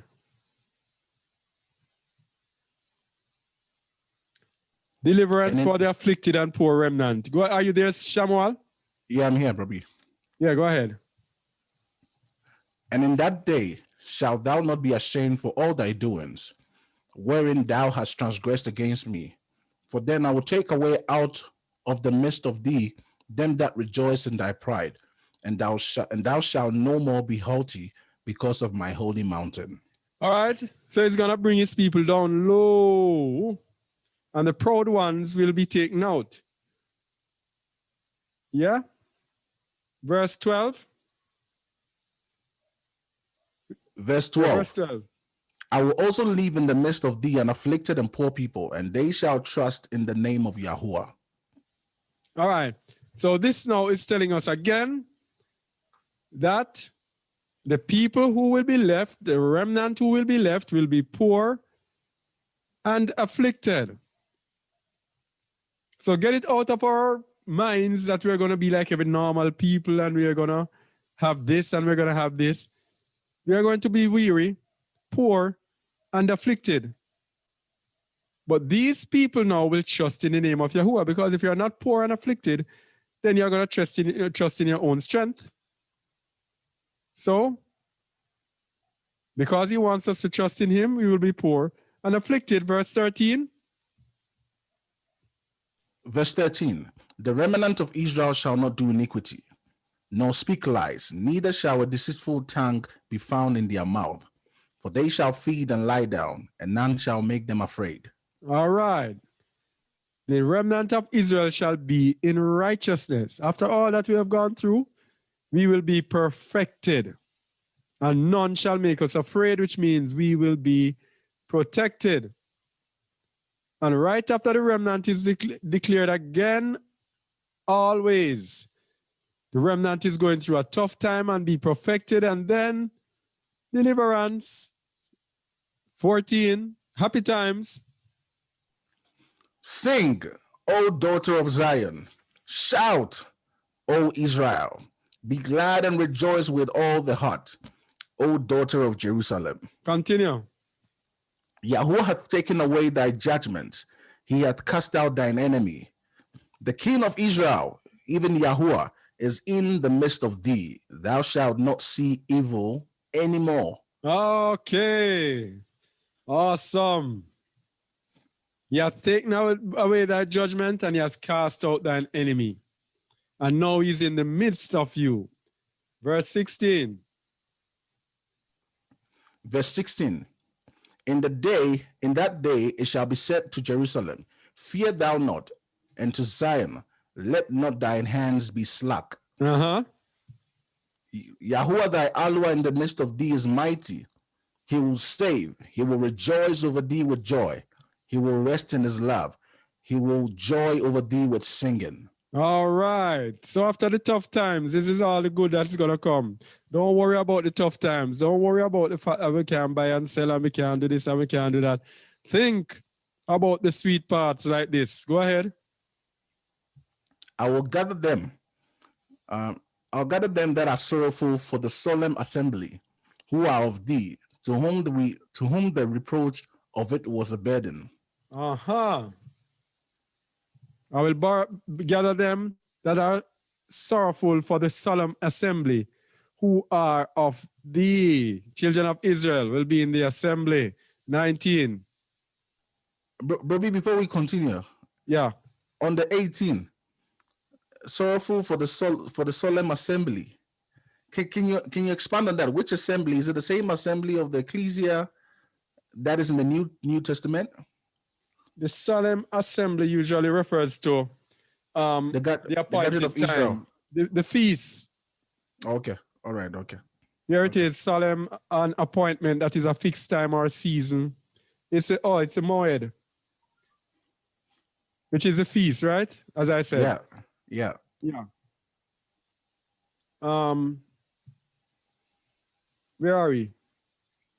Behold, at that time, Behold, at that time I will undo all that I will undo all that afflict thee, and I will save her that halteth, and gather her that was driven out, and I'll get them praise and fame in every land where they have been put to shame. verse 20. At that time will I bring you again, even in the time that I gather you, for I will make you a name and a praise among all people of the earth. When I turn back your captivity before your eyes, saith Wow. Yahuwah. Wow. So, this is what all this CV thing is about, you know. Is to get us to this place. Never ever forget it. It's our deliverance. 400 years captivity is over, and it's time for our deliverance. But the deliverance, of course, just like Egypt, will not be a stroll in the park. It is to perfect us. It is not to get us to live and partake of this world. It is to prepare us for the new world, the real new world order, the new world in which Israel will rule the world in righteousness. These people are preparing us, giving us their backs to bring us to their world, their ambition to rule the world through their technological system. Okay? And But- Baby, Yeah, go ahead. have you noticed they are also trying to gather their own elect to enjoy the earth? Yep. The All few- of the businessmen, Yep. all of the businessmen, they are in one big conspiracy. All of them together, all of the families together. One big conspiracy against the entire earth. Yes? Yeah. But So one the final enemy. thing. Yeah, go ahead. You were Okay. saying something? No, I'm saying so the enemy always does a replica of what Yahweh is also trying to do. Everything is a copy. Yeah. Because you see this, their kingdom right now, Yeah. Yeah. that they are trying to set up, it's a slavery system, because Yahuwah is coming with his own slavery system, because Israel is going to have the world in slavery, in bondage. Yes. Yes. So they are trying to set up their system to counteract Yahuwah's system before Yahuwah sets it up. They know that they're going into bondage. So, hey, they desperately are setting up their slavery system. That's why they're acting so quickly, as if time is running out, because they know the time of the Messiah is near. And that's why the Bible tells you that they only have 42 months. Let's go to, for those who might not have known, Revelation 13. I think it's verse 5. Yeah. Read, please. Revelation 13, verse 5. And there was given unto him a mouth speaking great things and blasphemies. And power was given unto him to continue 42 months. 42 months is 3.5 years. That's how long the beast has to reign. And we don't know when the 42 months have started counting, because it could be already started counting, because these people are poor over the earth right now, because everything they say, the whole world follows. But it's just that we have not, the beast has not yet been revealed, meaning that front person for the beast, who will dictate, who will be the person out front. He has not yet been declared, but the beast system is at work. So I guess when they figure that they have reached a certain point, then that person will come out front. I don't know how or who that person will be. Yeah. Should I do Amos 9, 8 to 15? How much time gone? All right, let's just do a little encouraging word again. How to handle the time of trouble. This is a little bonus to show us how we should handle ourselves in the time of trouble. Let's go. Sirach, chapter 2. Very enlightening and very motivational. Sirach, chapter 2.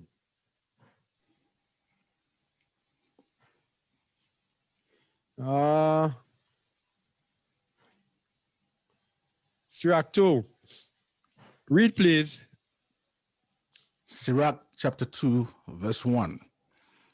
My son, if thou come to serve Yahuwah, prepare thy soul for temptation. This Oh. is the time of temptation that is coming upon the earth. Prepare your soul for it. You cannot serve him Without temptation. you cannot, you cannot serve him and you cannot overcome. Have to go through temptation. Verse 2. That caught me off guard. Verse 2. Set thy heart aright and constantly endure and make not haste in time of trouble. You see that? Do not make haste in time of trouble. Be patient in tribulation, as the Apostle Shaul said. Right, bro? Yeah. Verse 3. Verse 3. Cleave unto him and depart not away, that thou mayest be increased in thy last end. So when you're going through the time of trouble, you have to hold on to him. And do not depart from him and go into your own ways. Because that is the only way you will be increased in the end. Verse 4. Whatsoever is brought upon thee, take cheerfully, and be patient with when thou art changed to a low estate. You hear that? This is telling us of life that is coming, because without a doubt, we are all going to be changed to a low estate. Because if you cannot work, you cannot buy or sell, or whatever, it says you have to be patient. And why do you exercise patience? You know that it is just for a short time. You have been to this teaching, and you have heard and seen, and you can prove for yourself through Scripture that it's going to be a short time.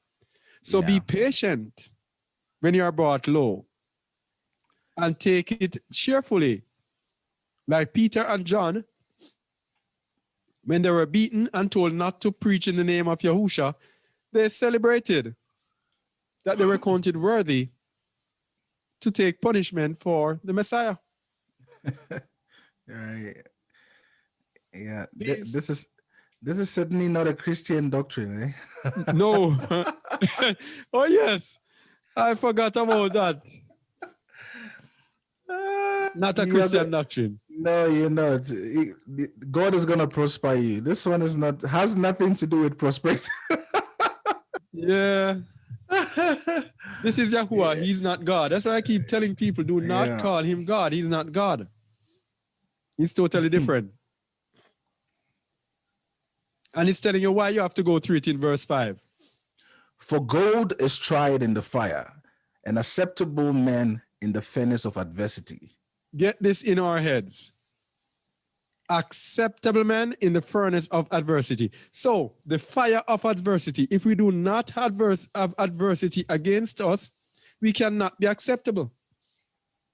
Because we cannot be, this fleshy control of our lives cannot be purged away from us unless we go through the furnace of adversity and survive. So the furnace of adversity is what is coming upon us today. Yeah. Yep. Diverse troubles, afflictions. Yes. Verse 6.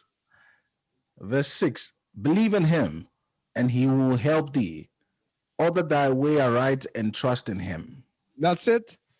Believe in him, that he can do what he said he will do. So while you're in trouble, you never give up. You're not saying, oh, but Yahuwah, why am I going through this? Or this, or why, or when will this happen, or when will this end? Just keep believing in him, and he will help you. Order your way aright. Walk in righteousness and trust in him. And you're good. Verse 7. Verse 7. Ye that fear Yahuwah, wait for his mercy, and go not aside lest ye fall. So when we're going through this thing, we are going to patiently endure tribulation. And while we're patiently endure, we're having patience waiting for his mercy, knowing that his mercy is going to come somehow. It's really hard for me now, but I know that he's going to show up for me. And then we have to have the mind of Job or Job that says, though he slay me, I will trust him. That's how we have to look in this time. And going at aside,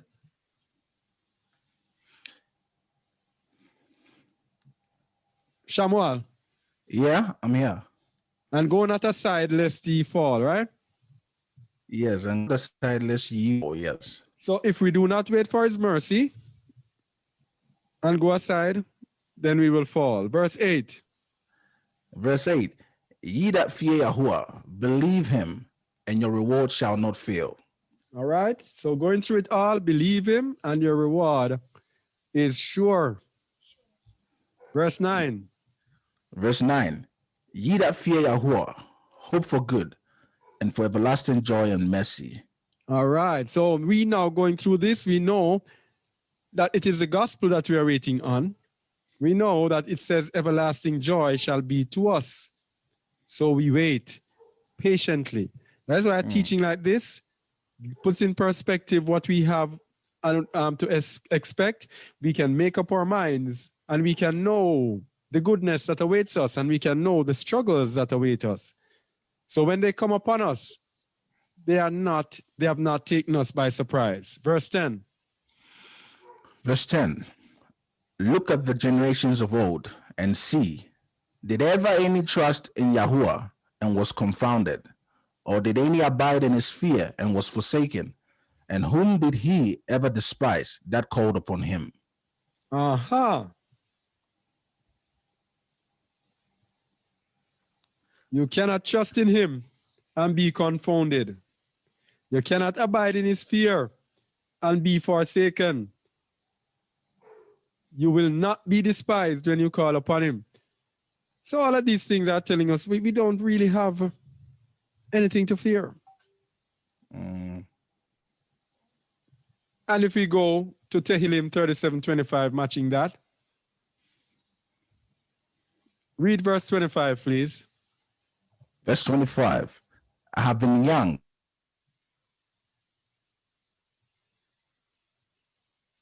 Shamuel? Hello, can you hear me? Yeah, hearing you now. I have been young, and now I'm old, yet I have not seen the righteous forsaken, nor his seed begging bread. Uh-huh. Yeah. So where were we? Verse 11. Yes. Before you move on, Bro B, Yeah. before you move on, I think this was exactly what Shaul was also saying. I think Shaul was talking about, Paul was talking about, I think Romans 15:4, when he said that, let me see, I want to quote him well. When he said that what was written in the past was written for our instruction. And it's exactly what Sirach is also talking about, that that the old people, the people in the past were for our examples to see that Yahuwah does not forsake those who have trusted in him and those that did his will. So he was also encouraging us here that everything that was written in the past was written for our instruction, that we may have hope. So having hope is noticing that Yahuwah responded to David in his moment of cry, when he was desperate for him. Yahuwah responded to him because he did what Yahuwah expected him to do. So the same way, when we look at the stories, these stories of Abraham, Jacob, Isaac, and all these other, Joseph, and the rest of the many people, that we also have hope, so we can endure and continue to the end, knowing that Yahuwah would come to our aid and will hold on to his promises. Yep. Okay. So verse 11, right? Yep. For Yahweh is full of compassion and mercy, long suffering and very pitiful, and forgiveth sins, and saveth in time of affliction. And does what? Saveth in time of affliction. So when we're going through our afflictions, he will be there to save us. We just have to make up our minds. This is what we're going through. And the made up mind will take us through with patience and faith and the fear of Allah and love. Verse 12. Woe be to fearful hearts and faint hands, and the sinner that goeth two ways. Yo! When we say here, woe, we know that it is destruction. Fearful hearts. So we're giving you this teaching so you don't have fearful hearts when the time comes. And faint hands. And the sinner that goeth two ways. This is the double-minded man, right? Yep. Looking for a place of safety. Yes, double-minded. You want to be in sin, but you're still trying to serve Yahuwah. Yeah. Cannot receive anything from Yahuwah. No. Verse 13. Woe unto him that is faint-hearted, for he believeth not. Therefore shall he not be defended. Wow. Therefore what? Shall he not be defended? These So are the standards. when we're going through this and we stand up strong, the Most High will defend us. Yeah. But if you are faint-hearted, he's not going to defend us. Wow. So this is what is actually going to show our belief in him, right? This is what is going to separate the fakers, those that are faking to be in faith. This is what is really gonna. So Yahweh is really gonna narrow it down from even the elect to the very elect. Yes. Yeah. Verse 14. Woe unto you that have lost patience. Whoa. And we know how important patience is. Because Revelation 14:12 tells us. Here are the patience of the saints. Here are they that keep. Can never do it too often. The saints will have patience. All right. So woe unto you that have lost patience. And what will you do when Yahuwah shall visit you? Hey.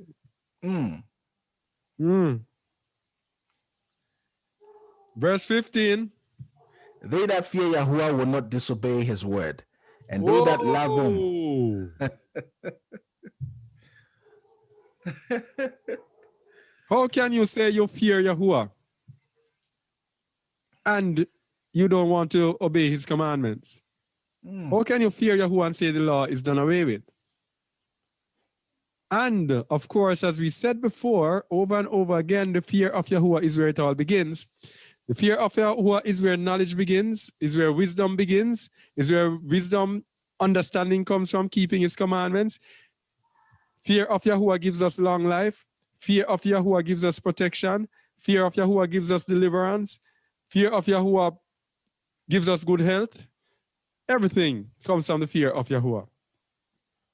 And it all begins with obeying his word. Read it again, 15. Verse 15. They that fear Yahuwah will not disobey his word, and they that love him will keep his ways. Obey his commandments, keep his ways. Verse 16. And they that love him, this is equivalent, of course, to John 14:15. They that love him will keep his ways. What does John 14:15 say, Shamuel? Those that love him will keep his word. Revelation 14:15. Read, please. If ye love me, keep my commandments. So this is the exact same thing that Sirach is saying. They that love him will keep his ways. Mm. This is how you know that these books, they are saying that these books don't belong there. They're crazy. You can just use precept upon precept and match that these books match perfectly with the Bible. Yeah. They do not contradict. Verse 16. Verse 16. They that fear Yahweh will seek that which is well, pleasing unto him, and they that love him shall be filled with the law. Woo. You see that? They that love him shall be filled with the law. This matches, he that saith he loveth him and keepeth not his commandments is a liar, and the truth is not in him, It's right? not in him. Yeah. The law is not in him. Yeah.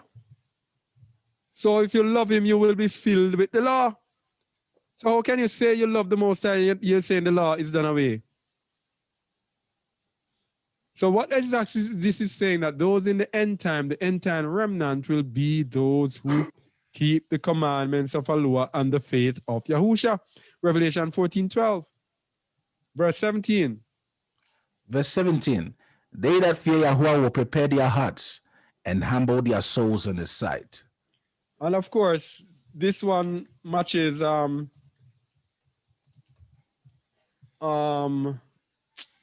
let me get it.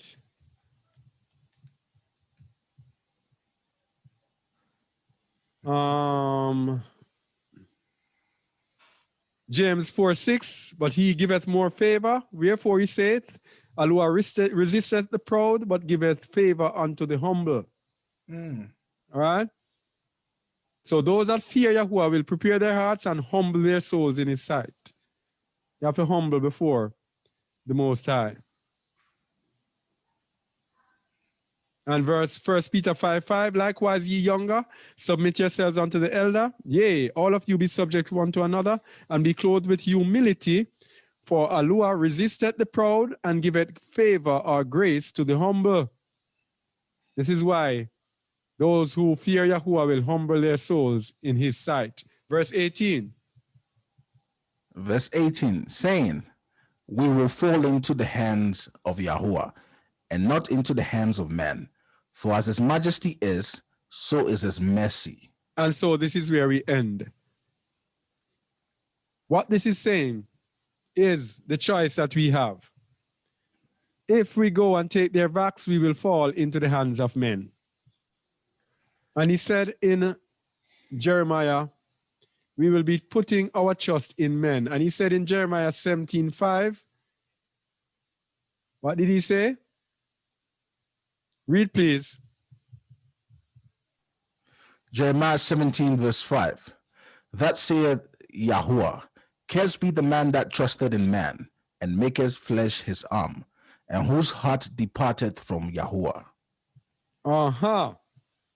Cursed if we put our trust in man to go and take their abominable backs. All right? We prefer to fall into the hands of Yahuwah and not into the hands of men. For as his majesty is, so is his mercy, his favor. All right? Right. Yep. Oh, let me get this thing moving here. Yeah. So that was what we have to present today. The time of Jacob's trouble, the end time deliverance of remnant Israel. What we've showed, or what we are showing, is that Israel being delivered will be through a time of trouble. It will not be a stroll in the park on a Sunday afternoon, as the term says. It will be a time of trouble, but all we have to do is to resist for a short time. Just to stay patient, focused, and endure. And the world is ours. Everlasting life is ours. The kingdom is ours. All right? But let's not think that it is automatic, bam, and we're entering into the kingdom. A lot of people think that. A lot of groups teach that. Yeah, it's time to deliver. No, we still have to go through a process. And that process, of course, will refine us in righteousness, because Israel has been delivered over and over again. Over and over and over again, we have been delivered. And guess what? We always go back and do the same thing. This time he's making sure, no mistake, you are going to go through the grind this time to ensure that once you come out of this, it's going to be permanent. Your hearts will be permanently changed and you will be in righteousness. And I won't have to worry about you going back again and me having to put you back again into captivity. It's the last time. No more time will we go back into captivity. So that is why we who are living today are meant to be the elite of Yasharal, the elite of Israel. Those of Israel who are going to be perfected once and for all. Yeah? So, time of Jacob's trouble is upon us, but he shall be saved out of it. And it will be just a short time because the beast has but a short time. All right? Yes. So, that is why we have to deny self. It's very important that we deny self.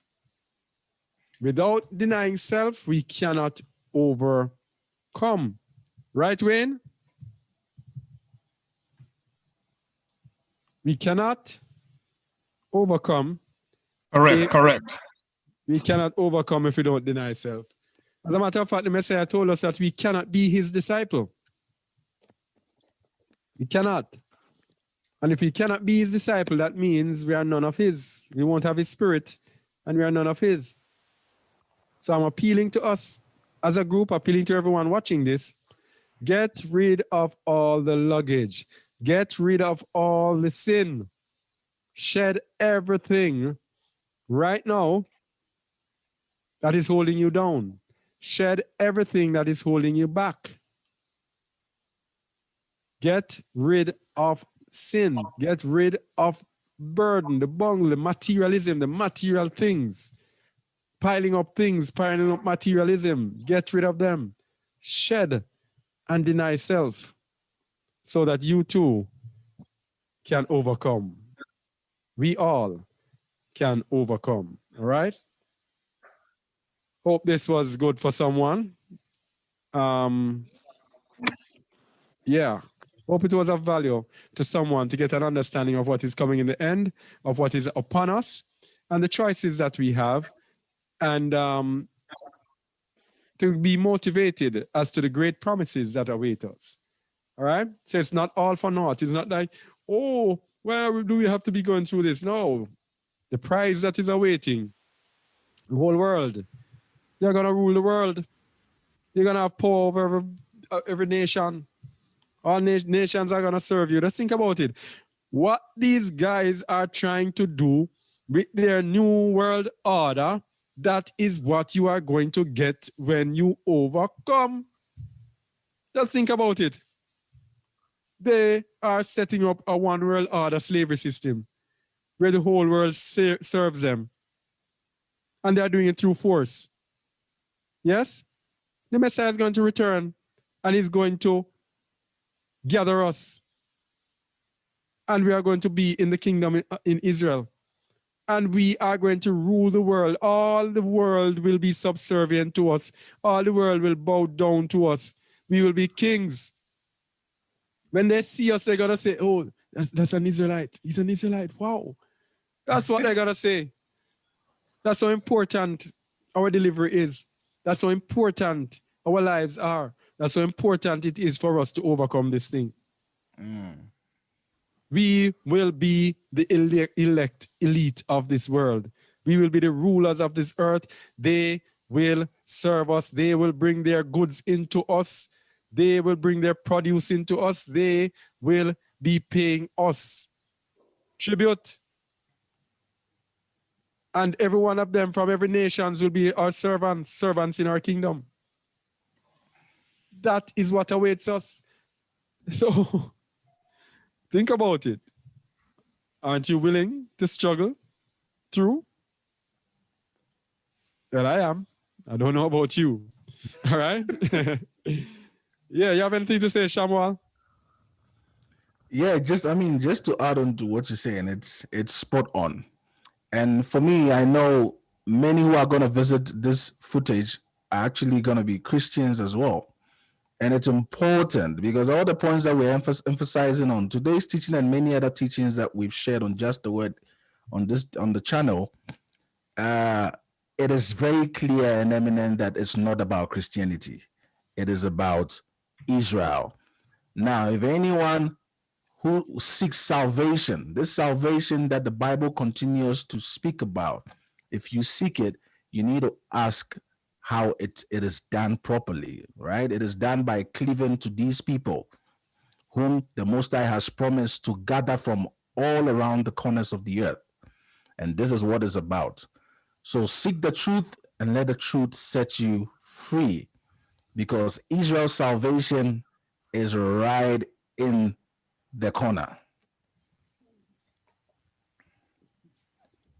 Yep. Wayne? Yes, I'm here. Can you hear me? Yes. Can you? Go ahead. Yeah, can you get up so we can see you clearly? Because Hold on remember, there. it's on the video. Hold on. Yeah.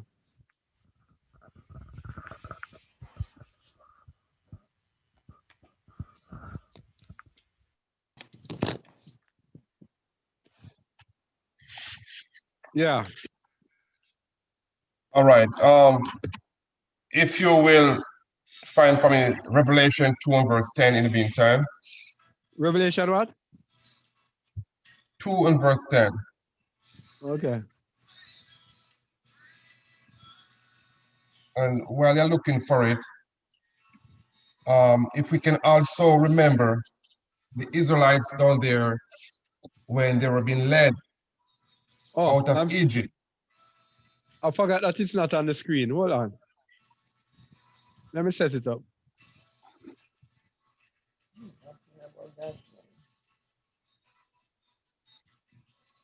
No.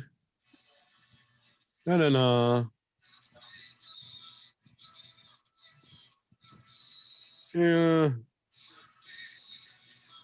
Yeah, it is there. Por favor. It's there.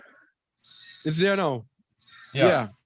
Yeah, but before I touch on that, we just want to reflect on those Israelites when they were being led out of Egypt. Many of them were complainers, right? And they would have been dead down there than to be going through all that they went through to be where they were supposed to be. What we are seeing here today is the very same thing. Many people, before they go the most high way, they're saying, leave me in this world, let me die with them. I will not give over, I will not repent, I will not do the will of the most high, I will not obey him. So leave me alone, let me go and take this vaccine, let me die with this world. So what we are seeing is a replica of what took place then. It is nothing new. Nothing is new. Whatever is happening here, the most I have seen this way before now. So we are just coming now to see what the most I have already seen. It is not new. And the other point I want to touch on verse 10 here, fear none of those things which thou shalt suffer. Behold, the devil shall cast some of you into prison, that ye may be tried. The reason to cast in prison is so that you can be tried. And ye shall have tribulation 10 days. 10 days. Be thou faithful unto death, and I will give thee a crown of life. So in today's day, what is coming very soon, when they're saying that you can buy, you can sell. And because now they are doing their thing, if they say you can't even leave your house. So that will be a house arrest, like you're in prison. Yes. What the scripture is saying, man, be faithful even unto death. Yep. It will be for a short time. It will not be forever. It will not be forever. So we have to get in the scripture and to understand what it is saying to us. Many of us are looking like, wow, I can't believe this is for me. Yes, that's how the Most High love us. That is how He loves us. Don't look down on yourself anymore. Just believe what the Most High is saying here. Because the world knows exactly what they are doing, and many of us is just falling right behind them. Let us deny ourselves so we can be in the kingdom. He made a city for a purpose. He didn't make the city to be there empty forever. It is for us to come in the city of our King. Don't you all want to be there? Because I want to be there. Let us fully deny ourselves so the Holy Spirit can lead us back to His Father. Because we cannot do it on our own. All we can do is to deny ourselves and let the Holy Spirit lead us while we follow. And that is it. All right. So let me just close off this. Let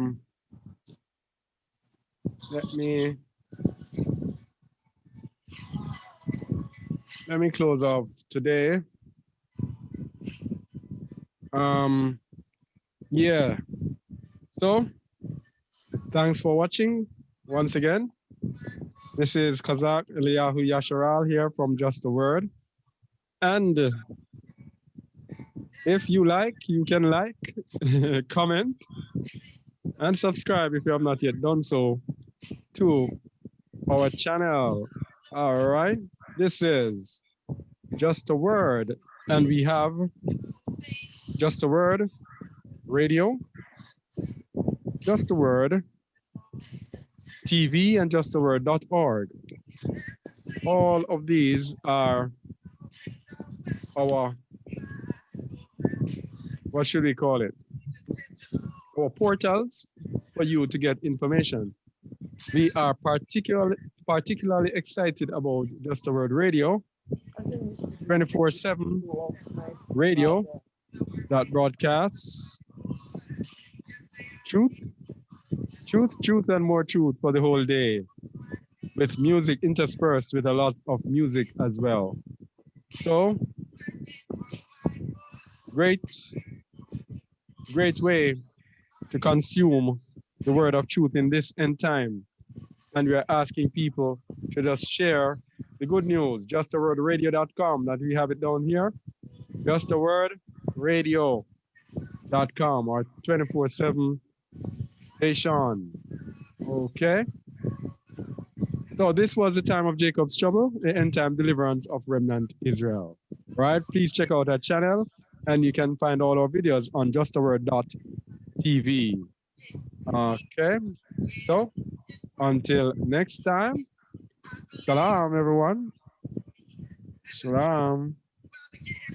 Let me see what to stop.